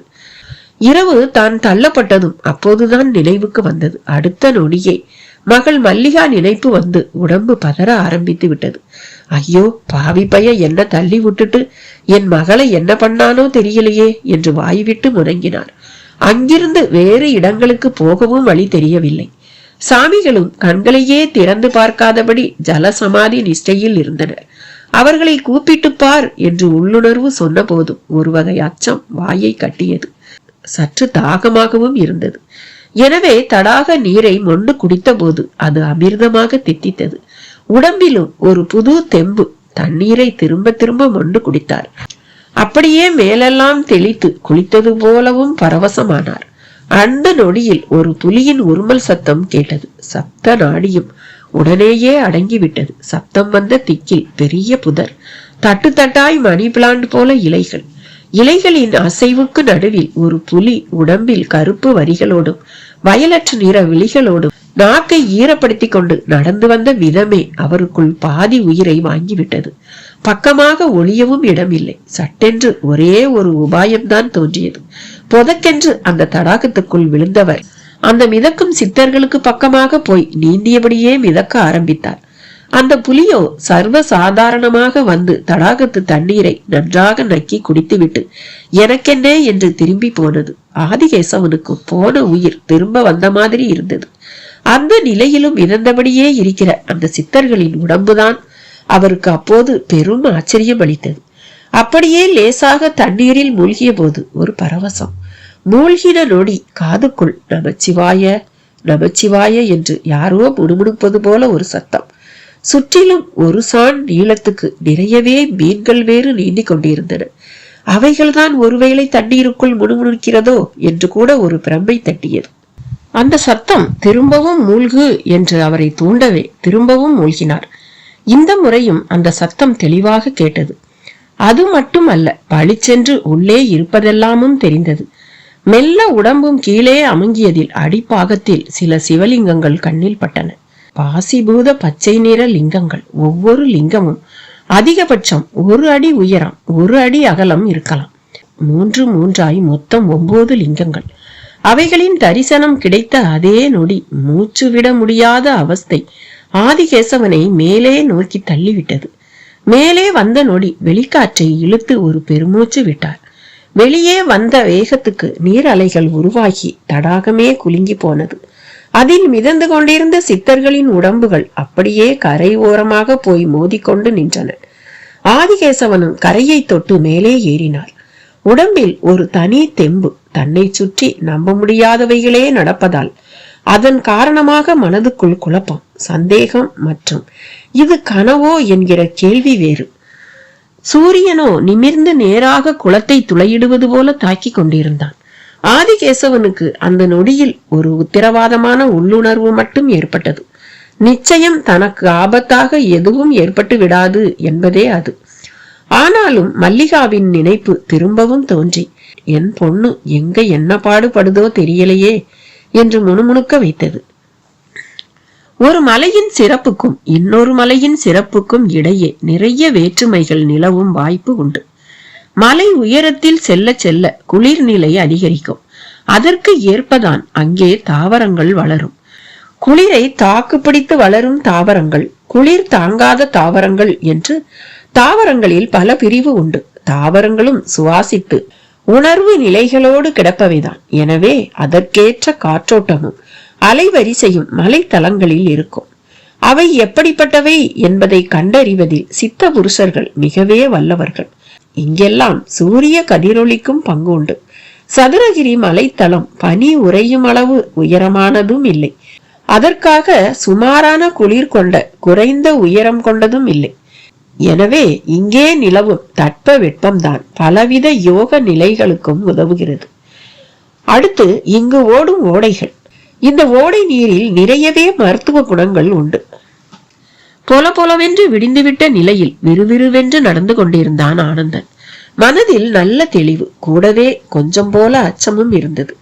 அடிப்படையிலேயே நல்லவனான அவனுக்கு அந்த மலையில் பெரிதாக பாவம் செய்ய வாய்ப்பு ஏற்படும் என்றே தோன்றவில்லை. விபூதி தாத்தா மட்டும் கண்ணில் பட்டால் போதும் என்று ஆசைப்பட்டான். ஆனால் பெரிதாக யாரும் கண்ணில் படவில்லை. தனியாக நடப்பது என்னவோ போல் இருந்தாலும் குளிர்காற்றை உரசிக்கொண்டு நடப்பது மிகவும் சுகமாகவும் இருந்தது. ஒரு வளைவில் திரும்பும் போதுதான் ஒரு பெருநெல்லி மரத்தை ஒட்டிய பாறைக்கு மேல் மல்லிகா விழுந்து கிடப்பதை கவனித்தான். வாலிப்பான தேகம், வாடாமல்லி கலரில் சிந்தட்டிக் புடவை, நல்ல அடர்த்தியான கூந்தல், வெள்ளை வெளேரென மைதாவை பிசைந்தது போல உடம்பு. அவள் தூங்குகிறாளா மயங்கி கிடக்கிறாளா என்று மட்டும் தெரியவில்லை. காலில் கிழித்து ரத்தம் உறைந்து போயிருந்தது. அதுவே ஓடி வந்ததை காட்டி கொடுத்தது. அப்படி ஒரு காட்சியை பார்த்துவிட்டு எனக்கென்ன என்று அவனால் தாண்டி செல்ல முடியவில்லை. கிட்டே சென்று முகத்தை பார்த்தான். யாருங்க அது என்று ஒரு கேள்வியையும் கேட்டான். பதிலுக்கு அவள் முடங்கினாள். முகத்தை அசைத்தாள். மெல்ல கண் திறந்து ஆனந்தனை பார்த்து முதலில் கண்கள் நிறைய பயத்தை தான் காட்டினாள். பயப்படாதீங்க, என்னாச்சு உங்களுக்கு? அவள் பதில் பேசவில்லை. அட உன்னத்தாமா, பார்த்தா நல்லா படிச்ச பணக்கார வீட்டு பொண்ணு மாதிரி இருக்க, எதுக்கு இப்படி முழிக்கிற? அவள் அவன் கேள்விக்கு தன் ஊமை பாஷையில் கூட பதில் சொல்ல தோன்றாமல் அவனுக்கு முன்னும் பின்னும் பார்த்தாள். அண்ணாமலை அவளை தொடர்ந்து வந்து விடுவானோ என்று பயந்து அவள் பார்க்கிற மாதிரி இருந்தது. அப்படியே கண்களில் நீர் உருள ஆரம்பித்தது. அட என்னமா நீ எதுக்கு அழுவுற? அவள் உடனேயே கையெடுத்து கும்பிட்டாள். அழுதபடியே தனக்கு பேச வராது என்று சைகை காமித்தாள்.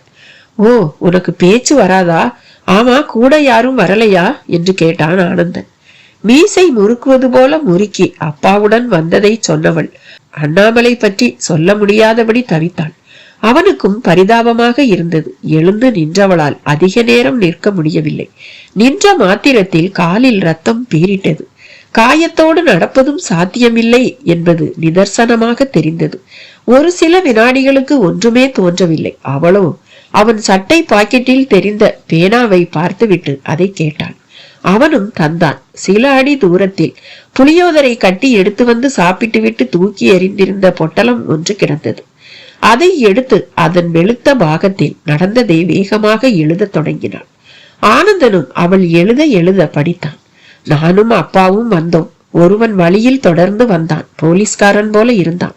பார்வையே சரியில்லை. அவன் அப்பாவை ஒரு பெரிய பள்ளத்தில் பிடித்து தள்ளி விட்டு விட்டான். என்னை கெடுக்க பார்த்தான். ஓடி வந்து விட்டேன். அவன் வந்து விடுவானோ என்று பயமாக உள்ளது என்று அவள் எழுதியதை படிக்கவும் ஒருவித கோபம் பேரிட்டது அவனுக்கு. யார் அந்த ராஸ்கல் என்றான் ஆவேசம் குறையாமல். அவள் ஜாடையாலேயே தெரியாது என்றவளாக பேனாவை திருப்பி தந்தாள்.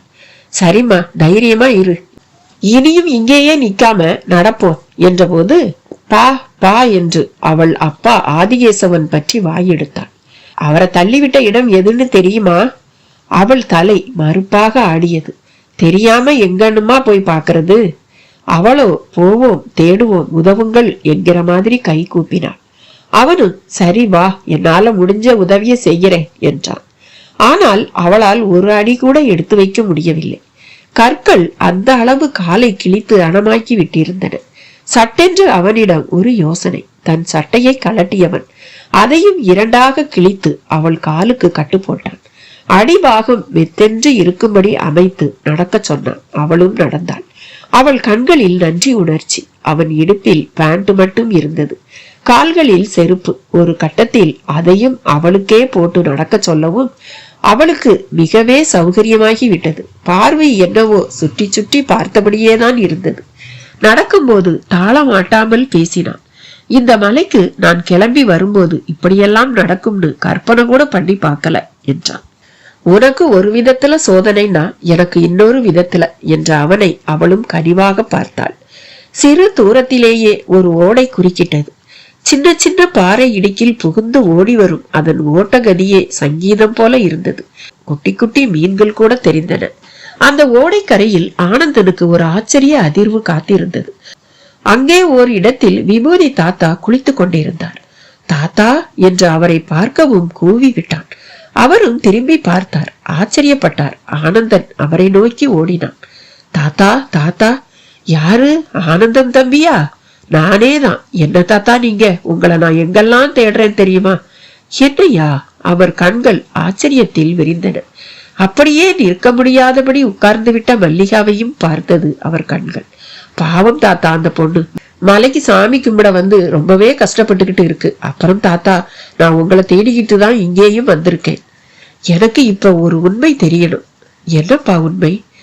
2 நாள் முந்தி எங்க வீட்டுக்கு பஞ்சாமிர்த பிரசாதம் தந்தீங்களே, ஞாபகம் இருக்கா? ஏன் இல்லாம? நவலிங்க பிரசாதம் ஆச்சே அது. நவலிங்க பிரசாதமா? ஆமாப்பா, அது பாஷான நவலிங்கங்களுக்கு அபிஷேகம் செஞ்ச பிரசாதம். ஏன் தம்பி, அதுக்கென்ன? அதுக்கென்னவா, அதை சாப்பிட்ட என் மகளுக்கு உடம்பு நல்லாச்சு தாத்தா. சுருண்டு படுத்தே கிடந்தவ அதை சாப்பிட்ட பிறகு எவ்வளவு சுறுசுறுப்பா இருந்தா தெரியுமா? பிரசாதம் இல்லையா, அதுதான் வேலை செஞ்சிருக்கு என்றார் தாத்தா. உங்களுக்கு அது பிரசாதம், டாக்டர் அதுல மருந்து இருக்கிறதா சொல்றார். இருக்கும்ல, நவபாசான லிங்கம்னாலே மருந்து தானே. தாத்தா தாத்தா, நான் இப்ப அதை பார்க்கணும். அதுக்கு திரும்ப அபிஷேகம் பண்ணி பஞ்சாமிர்தமோ பாலோ இல்ல தேனோ உடனே வேணும் தாத்தா. அது கிடைச்சாதான் என் மகள் பிழைப்பா. அது இந்த காட்டுல எங்க தாத்தா இருக்கு? அது ரொம்ப தூரத்துல இருக்கேய்யா. அதுலயும் இப்ப அது மச்சமுனி தடாகத்துல இருக்கும். தடாகமா? ஆமா, அதுல திடீர்னு தண்ணி ஏறும் இறங்கும். தண்ணி இறங்கி உள்ள இருக்கிற அந்த லிங்கம் தெரியும் போதுதான்ப்பா அதுக்கு அபிஷேகம் பண்ண முடியும். நான் இப்பவே பாக்கணுமே தாத்தா. ரொம்ப தூரம் போகணும்பா. உன்னால மேடு பள்ளத்துல எல்லாம் ஏறி இறங்க முடியாது. உங்களால முடியும் போது என்னால முடியாதா தாத்தா? துடித்தான் ஆனந்தன். மல்லிகா அவன் பேசுவதை கேட்டுக்கொண்டே இருந்தாள். சரி வா, இப்பவே கிளம்புனாதான் இன்னைக்கு சாயந்தரமாவது நாம அங்க போய் சேர முடியும். உற்சாகமாகவே அவரோடு புறப்பட தயாரானவனுக்கு சட்டென்று நெருடியது. மல்லிகா அவனை பார்வையாலேயே மறித்தாள். அவளை என்ன செய்வதென்று தெரியவில்லை. ஏங்க, இப்ப என்னால உங்க கூட வர முடியாதுங்க, என்ன பண்ணலாம் என்றான். அவளுக்கு அடுத்த நொடி கண்ணீர் வந்து விட்டது. ஓவென்றே அழ தொடங்கி விட்டாள். அம்மாடி, இப்படி எடுத்ததுக்கெல்லாம் அழுதா எப்படிம்மா? ஏதோ என்னால முடிஞ்ச உதவிய செஞ்சேன். நீ அதிகம் எதிர்பார்த்தா எப்படிமா? அவளும் சளைக்கவில்லை. பா பா என்றாள்.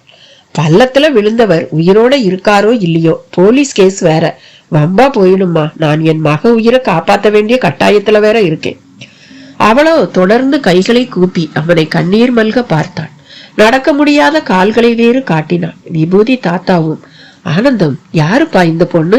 இந்த பிள்ளைக்கு என்ன பிரச்சனை என்று கேட்டார். அதை ஏன் தாத்தா கேக்குறீங்க? ஒரு பக்கம் பார்த்தா பாவமா இருக்கு, இன்னொரு பக்கம் பார்த்தா பரிதாபமா இருக்கு. சரி, நீ சட்டுன்னு சொல்லு. ஏன்னா என் திட்டம் வேற, உங்க திட்டம் வேறன்னா உங்களுக்கு என்ன வேலை தாத்தா? அதுவும் இந்த மலைக்காட்டுல? எவ்வளவோ வேலைங்க தம்பி. நான் இப்ப பல சித்தர் சாமிங்களுக்கு தொண்டு செய்யற ஒரு தொண்டன்.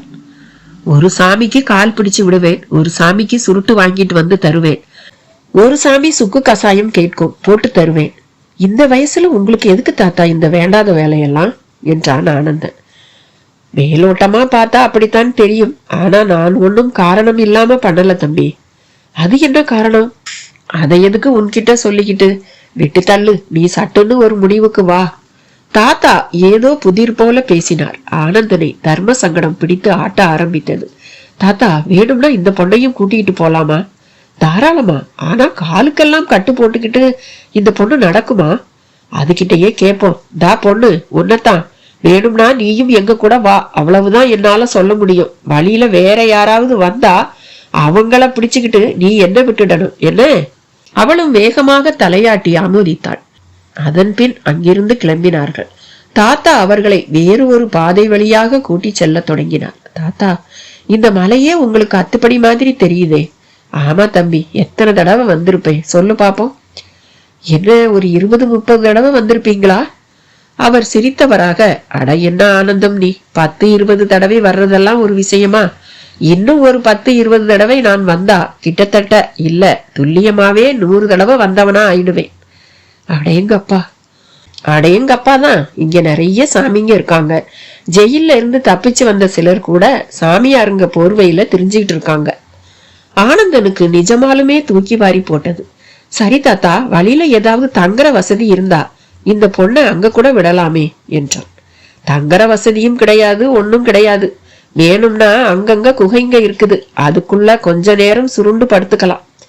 சரி சரி, போகும்போது அப்படியே கவனிப்போம். இந்த மலையில போலீஸே கிடையாதா தாத்தா என்று கேட்டான்.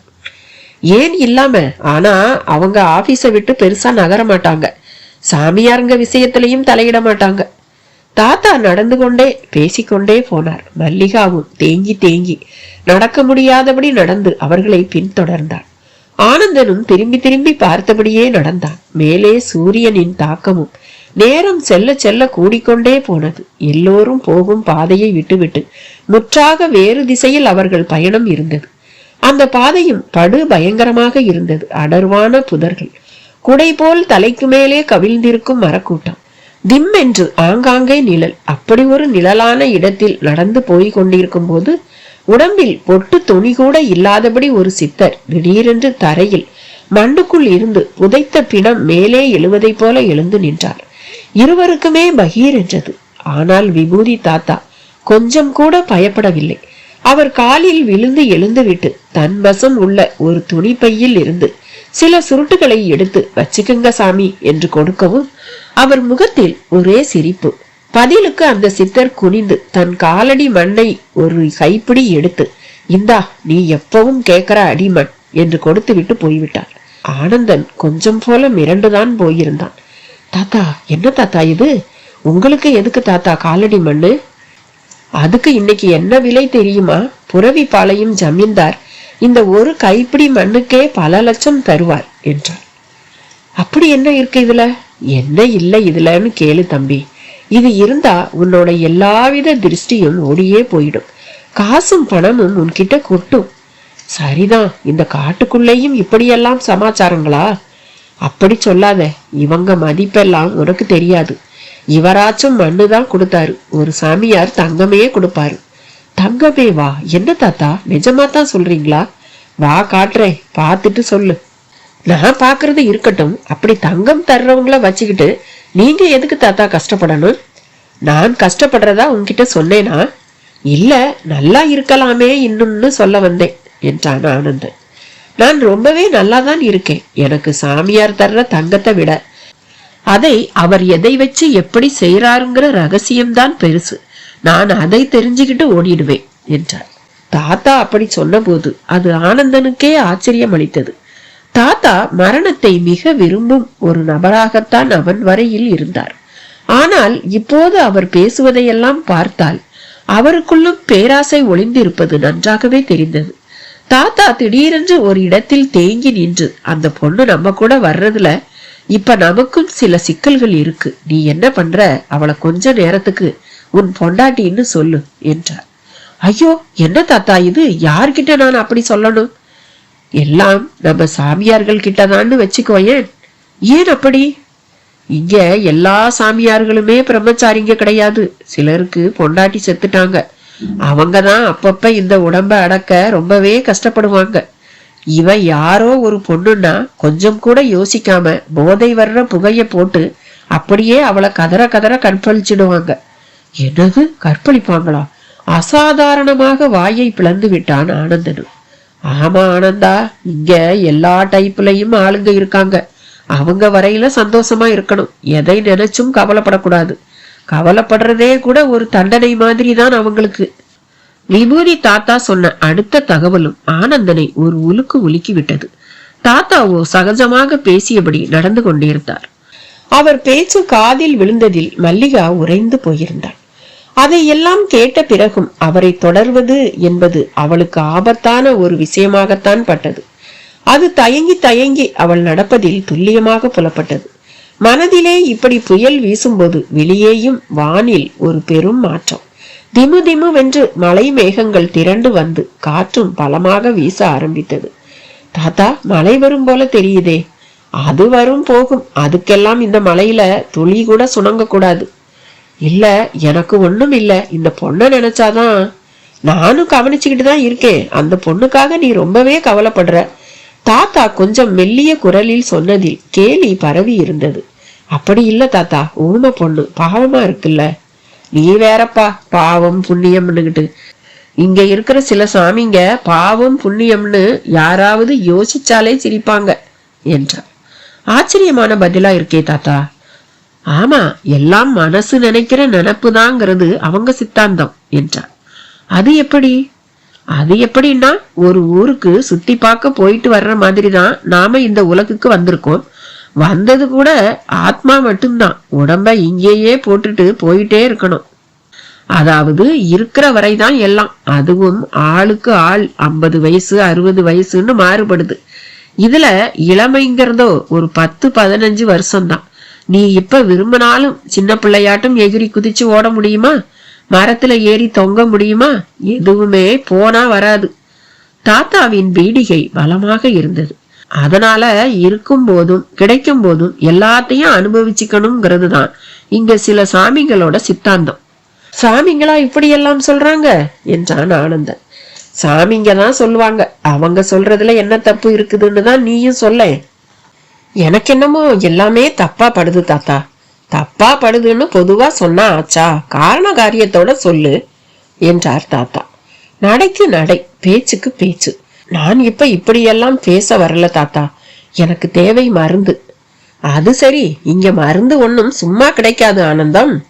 அப்படின்னா சாமிங்க சமாச்சாரம் அது. அவ்வளவு ஏன், பாசான லிங்கங்களை சாமிங்க தான் செஞ்சாங்க. ஆகையால அது அவங்க சொத்து. நீங்க பேசுறத பார்த்தா அவங்க பணம் காசை எதிர்பார்ப்பாங்கன்னு சொல்றீங்களா தாத்தா?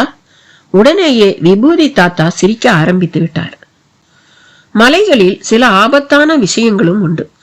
அதில் ஒன்று இடிக்குழி நீர். அதாவது மலை மேல் அடிக்கடி மழை பெய்யும் போது இடியும் சில இடங்களில் விழும். இடியின் விசை மிக அதிகமானது. இடிக்கு பின்னாலே மிகப்பெரிய அளவிலே மின்சாரமும் இருக்கிறது. அந்த இரண்டும் சேர்ந்து மலை பாறைகள் மேல் விழும்போது அங்கே பள்ளம் தோண்டியது போல குழிகள் உருவாகிவிடும்.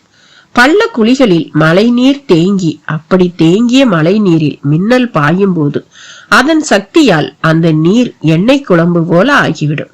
இதற்கு சித்தர்கள் பாஷையிலே உதக நீர் என்று பெயர். இந்த நீரை எவர் ஒருவர் ஒருவாய் அருந்தினாலும் சரி, அவர்களது வயிறு கல் போல ஆகிவிடும். இந்த நீரை கொண்டுதான் சில வகை பாஷாணங்களை இதில் கலந்து உருவகங்கள் செய்வார்கள். அந்த உருவகங்கள் கல் போல கால காலத்திற்கும் இருக்கும். இதை உண்டவர்கள் துடிதுடித்து உயிர் விட்டிருக்கிறார்கள். அந்த தடாகத்தின் அருகில் வெளியேற வழி தெரியாமல் சிக்கிக் கொண்டிருந்த ஆதிகேசவனுக்கு பசியோ தாகமோ இல்லை. ஆனால் அங்கே அகப்பட்டு கொண்டு விட்ட ஒரு உணர்வு மட்டும் அவரை பிசைந்து கொண்டிருந்தது. கூடவே மல்லிகாவின் நினைப்பு. இவ்வளவுக்கும் நடுவில் அவர் கதைகளில் மட்டுமே படித்திருக்கும் சில வகை பறவைகள் அந்த தடாகத்தில் வந்து தண்ணீர் குடித்துவிட்டு போவதெல்லாம் ஒரு ஆனந்தமான அனுபவமாகத்தான் அவர் வரையில் இருந்தது. இவ்வளவுக்கும் நடுவில் அந்த தடாகத்தில் தண்ணீர் குறைந்து கொண்டே போவது அவருக்கு ஆச்சரியமும் அளித்தது.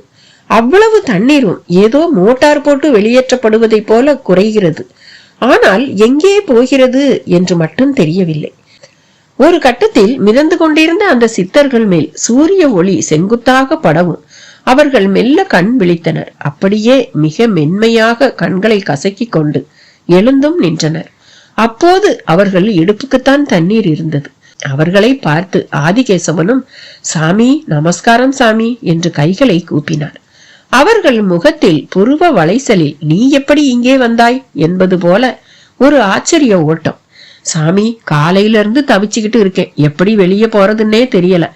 ஆனா உங்களையெல்லாம் பார்த்ததுல ரொம்பவே மனசுக்கு சந்தோஷம் சாமி, ரொம்பவே மனசுக்கு சந்தோஷம்.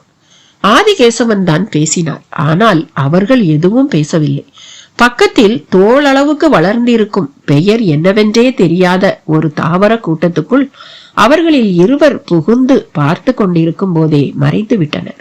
ஒருவர் மட்டும் ஆதிகேசவனிடம் வந்து உற்று பார்த்து உதட்டை பிதுக்கி சிரித்தார். பின் அண்ணாந்து உயரே பார்த்தார். அங்க இருந்துதான் சாமி கீழே விழுந்தேன். நானா விழல, ஒருத்தன் தள்ளி விட்டுட்டான். ஆனா உடம்புல ஒரு காயம் இல்ல, வெளியே சொன்னா யாரும் நம்ப மாட்டாங்க என்றார். அவர் சிரித்தார். சாமி வாயை திறந்து பேசுங்க, நான் வெளியே போக வழி சொல்லுங்க சாமி என்றார். நான் வெளியேற ஒரே வழி நான் யாருன்னு கேட்டுக்கிறது தான் என்றார். அவர் சொன்னதில் தத்துவ பொருள். சாமி நான் இங்க இருந்து போக வழி கேட்டேன் சாமி. எப்படி வந்தியோ அப்படியே போ என்றார். சாமி என்ன சொல்றீங்க, எனக்கு பறக்கவெல்லாம் தெரியாது என்றார் ஆதிகேசவன். கொஞ்சம் இரு, நான் பறக்கும்போது என் காலை பிடிச்சுக்கோ என்றார் அவர். சாமி என்ன சாமி சொல்றீங்க, நம்புற மாதிரி சொல்லுங்க. இங்க எதை உன்னால் நம்ப முடியல? எதைன்னு சொல்ல, எல்லாம் தான். புலி வந்து தண்ணி குடிச்சிட்டு போகுது, மான் வருது, நீங்கெல்லாம் தண்ணி மேல மிதக்குறீங்க, உள்ளார லிங்கம் இருக்கு. இந்த தண்ணிய குடிச்சதுல இருந்து எனக்கும் தெம்பா இருக்கு. சரி நீ என்னதான் சொல்ல வர்ற? இதெல்லாம் அதிசயம். சதுரகிரி மலைக்கு போ, அங்க பெரிய திருப்பம் ஏற்படும்னு சிலர் சொன்னப்போ நான் துளி கூட நம்பல. ஆனா இங்க இப்ப பாக்குறேன். அதே சமயம் சாமி என் மகளை நினைச்சாதான் எனக்கு ரொம்ப கவலையா இருக்கு. இங்க எந்த கவலைக்கும் இடம் இல்லை. இங்க ஒருத்தன் கவலைப்பட்டா அவன் ஜீவனே இல்லை. அப்படியெல்லாம் பேசாதீங்க சாமி, ஒரு அப்பாவா நீங்க இல்ல, அதான் இப்படி பேசுறீங்க. என் மகளோட நான் தரிசனம் பண்ண வந்தேன் சாமி. இந்த மலையில கூட தப்பானவங்க இருக்காங்கன்னு இப்பதான் தெரியுது. அப்படி ஒருத்தன் தான் என்னை பிடிச்சு தள்ளி விட்டுட்டான். அதுக்கு நீ அவனுக்கு நன்றி சொல்லு. இது பூலோக கைலாசம். இங்க எந்த மாயைக்கும் இடம் இல்லை. இங்க பெரியவன் சின்னவன் இல்ல, பசி தாகம் இல்ல, நட்பு பகை இல்ல. இங்க இருக்கிறது அமைதி ஒண்ணு மட்டும்தான். நீங்க சொல்றதுலயும் கொஞ்சம் உண்மை இருக்கத்தான் இருக்கு சாமி. அதே சமயம் என் மக நினப்பு என்ன வாட்டுதே சாமி. பைத்தியக்காரா, பூலோக கைலாசம் வர்ற அளவுக்கு புண்ணிய பலம் உனக்கு இருக்கும்போது எதுக்கு கவலைப்படுற? நீ இங்க வந்த மாதிரியே உன் மகளும் வந்து சேருவா. நீ அதை நம்பு. இங்க நீ எதை நம்புறியோ அது நடக்கும். சாமி நீங்க சொல்றது கேட்க நல்லா இருக்கு, ஆனா மனசு கிடந்து தவிக்குது சாமி. ஆதிகேசவனால் படபடப்பை அடக்கிக் கொள்ளவே முடியவில்லை. அந்த சித்தருக்கும் இனி இவரிடம் பேசுவது வீண் என்று தோன்றியதோ என்னவோ திரும்பி கொண்டார். தடாகத்திலும் தண்ணீர் முழுவதுமாக வற்றி உள்ளிருக்கும் லிங்கங்கள் வெளியே தெரிந்தன. அந்த சாமி ஆதிகேசவனை பார்த்தார். இன்னும் சில மணி நேரம் தான் தெரியும், கும்பிட்டுக்கோ, யாருக்கும் கிடைக்காத பாக்கியம் இது, உள்ள இறங்கி தொட்டு கும்பிட்டுக்கோ என்றார்.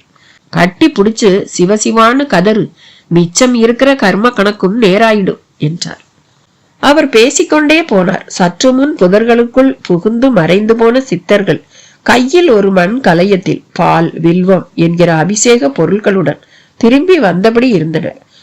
ஆனந்தனின் எதிரில் ஒரு சாக்கு மூட்டையில் அள்ளலாம் அவ்வளவு தங்கம். அதுவும் வெள்ளக்கட்டிகள் போல உருண்டையாய் தட்டையாய் பல ரகங்களில். தொட்டு தூக்கி கூட பார்த்தான், கனத்தது. அவ்வளவும் சுத்த தங்கம். ஆனந்தம் எடுத்துக்க என்று அவனோடு இருக்கும் விபூதி தாத்தாவும் ஊக்கப்படுத்தி விட்டார். தாத்தா இது நிஜ தங்கம் தானா? அடப்பாவி, இது மேலேயே சந்தேகமா? சாமிங்க தங்களுக்கு தெரிஞ்ச ரசவாத வித்தையால செஞ்ச தங்கம் இது, 24 கேரட். இவ்வளவு தங்கமும் எனக்கா? உனக்கே தான், எடுத்துக்கிட்டு கிளம்பு. சாமி, என் பொண்ணுக்கு மருந்து. அதுதான் தங்கம் வந்துருச்சுல்ல, அதை வித்து பணமாக்கி மேல்நாட்டுக்கு கூட்டிட்டு போய் வைத்தியம் பாரு. நிதி இருந்தா பொழைக்கட்டும், இல்லாட்டி யாரால தடுக்க முடியும்? சாமி, பாசான லிங்கத்துக்கிட்ட மருந்து இருக்கும்போது நான் எதுக்கு சாமி மேல்நாட்டுக்கு போகணும்?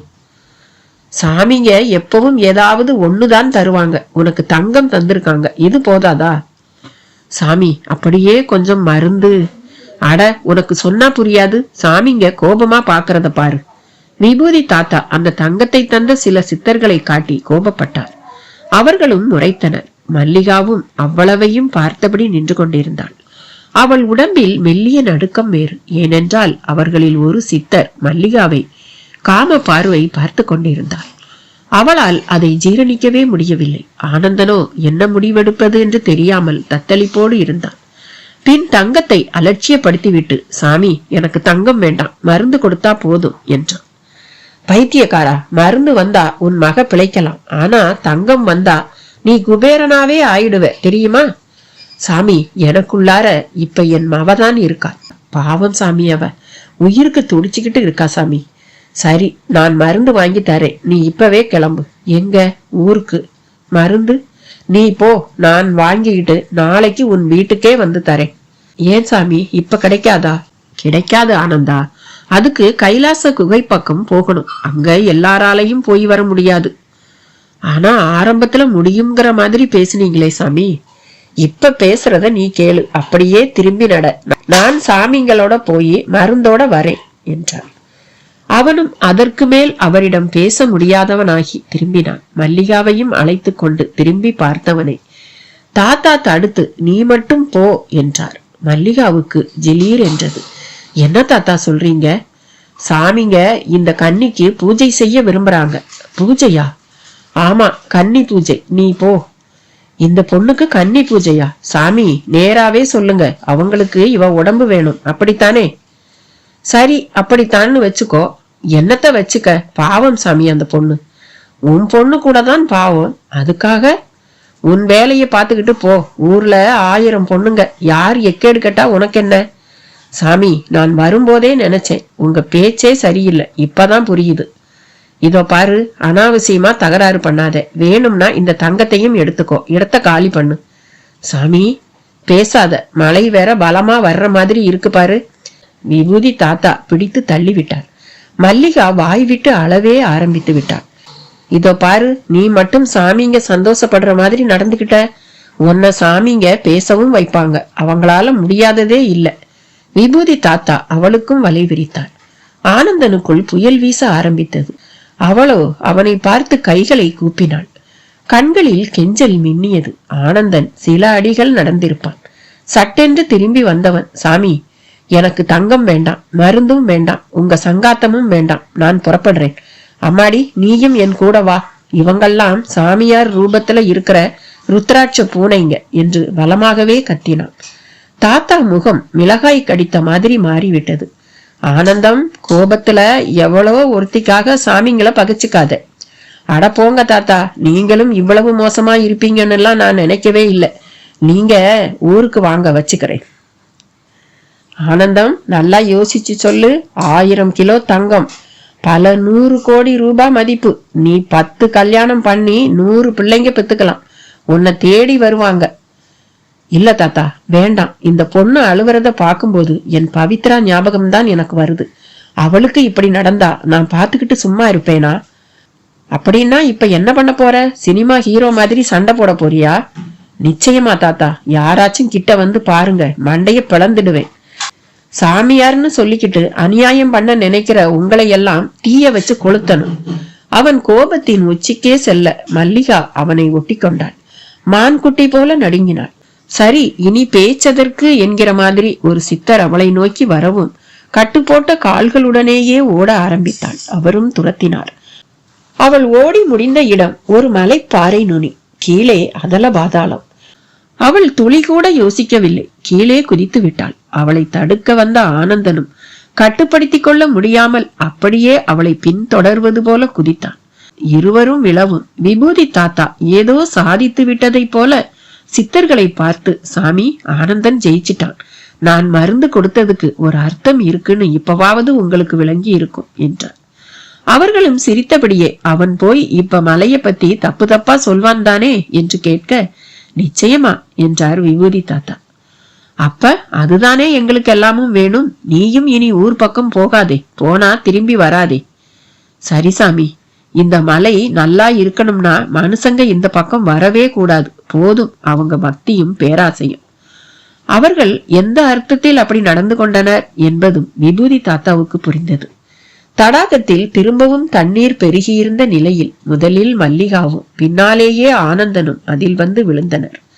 தண்ணீரில் அடி ஆழம் வரை சென்றுவிட்டு மேலே வந்தவர்கள் எதிரில் ஆதிகேசவன் நின்று கொண்டிருந்தார். அவரை எதிர்பாராமல் பார்த்த ஒரு ஆச்சரிய அதிர்வில் மல்லிகாவும் அப்பா என்று கூப்பிட்டு விட ஆதிகேசவனுக்கு பரவசமாகி விட்டது. மல்லிகா கண்ணு, நீயா இப்ப என்ன கூப்பிட்ட? அவளும் ஆச்சரியத்தை விடாமல் ஆமாப்பா என்றாள். டேய், உனக்கு பேச்சு வந்துருச்சுடா என்றார். ஆமாப்பா, என்னாலேயே நம்ப முடியல. ஆமா, நீங்க எங்க இங்க? அதை ஏன் கேக்குறீங்க? நீங்க 2 பேரும் கட்டாயம் வருவீங்கன்னு சொல்லிட்டு சித்தர் சாமிங்க தடாகத்துல இருந்த லிங்கங்களை எடுத்துக்கிட்டு போயிட்டாங்க. போகும்போது இந்த தண்ணியை எடுத்துக்கிட்டு போய் தினசரி 1 ஸ்பூன்னு 1 வாரம் குடிச்சா போதுங்கிற மாதிரி வேற சொல்லிட்டு போனாங்க. அப்ப கீழே விழுந்த நீங்களும் இந்த தடாகத்துலதான் விழுந்தீங்களா என்று கேட்டான். இல்லம்மா, நான் செடி கொடிங்க கிட்ட மாட்டிக்கிட்டேன். எப்படியோ தப்பிச்சேன். ஆமா, எங்க அந்த களவாணி பைய? உன்னை ஒன்னும் பண்ணலையே. இதோ இவரால தப்பிச்சேன்பா. இவர் மட்டும் இல்லாட்டி நானும் இல்ல, எனக்கு மானமும் இல்லாம போயிருக்கும். இவரு, என் பேரு ஆனந்தன். என் மகளுக்கு ஒரு தீராத வியாதி. அதுக்கு மருந்து இங்க பாசான லிங்கங்கள்ல இருக்குன்னு தெரிஞ்சு அதுக்காக வந்தேன். எனக்கும் இது மோசமான அனுபவம் என்றான். இந்த தடாக தண்ணி தாங்க மருந்து, எவ்வளவு வேணுமோ எடுத்துக்கங்க என்றார் அவர். இதுவா மருந்து என்றான் ஆனந்தன். சந்தேகம் என்ன, சந்தோஷமா எடுத்துக்கங்க. எனக்கும் இப்ப இங்க இருந்து போக வழி தெரியும். அப்ப கிளம்புங்க என்றான் ஆனந்தன். அந்த தடாகத்தை சுற்றி கிடந்த உடைந்த பல பொருட்களுக்கு நடுவில் சில மண் கலயங்களும் இருந்தன. அந்த கலயங்கள் நீரை வாங்கி கொள்ள அவர்களும் புறப்பட்டனர். ஆதிகேசவனும் சில சித்தர்கள் வந்து போன வழித்தடத்தில் தைரியமாக தன்னை முன்னிறுத்தி நடந்தார். ஆதிகேசவனை மல்லிகா கட்டிக்கொண்டு நடந்தபடி இருந்தார். சித்தர்கள் நுழைந்த புதர்களுக்குள் மூவரும் நுழையவும் அவர்கள் உருவமே மறைந்து போயிற்று. மீண்டும் ஊமை சாமி குடிசை. கண்களை கசக்கிக் கொண்டு எழுந்த ஆனந்தனுக்கு பக்கத்தில் தான் ஆதிகேசவனும் மல்லிகாவும் படுத்திருந்தனர். அவர்களும் எழுந்து கொண்டனர். சாமியும் எதிரில் வந்தார். உங்களை உங்க பக்தியும் சத்தியமும் கைவிடல, அது இனியும் கைவிடாது. உங்களை போலவே எல்லாராலையும் இருக்க முடியுமா? ஆகையால இந்த மலை பக்கம் வந்துட வேண்டாம்னு எல்லார்கிட்டையும் சொல்லுங்க என்று ஊமை சாமியும் தன் பங்கிற்கு சொல்லி அனுப்பி வைத்தார். திரும்பி நடந்து வரும் வழியில் யானை பிளிரும் சத்தம் கேட்டது. கொஞ்சம் பயமாகவும் இருந்தது. சிலர் சிதறி ஓடிக்கொண்டிருந்தனர். ஒரு பாறை மேல் யானை மிதித்து கொன்ற நிலையில் அண்ணாமலையின் பிணம். மல்லிகா சிவசிவா என்று நெக்குருகினான். ஆதிகேசவனும். ஆனந்தனோ நடந்ததெல்லாம் கனவா இல்லை நனவா என்று யோசிக்க தொடங்கியிருந்தான். அந்த பாஷாணலிங்க நீர் அவன் இடுப்பில் ஊமைச்சாமி கொடுத்த அந்த குடுவைக்குள் பத்திரமாக இருந்தது. அடிவாரத்துக்கு வந்தவன் முதல் காரியமாக மகாலட்சுமிக்குத்தான் போன் செய்தான். மகா, மருந்து கிடைச்சிடுச்சு என்றான்.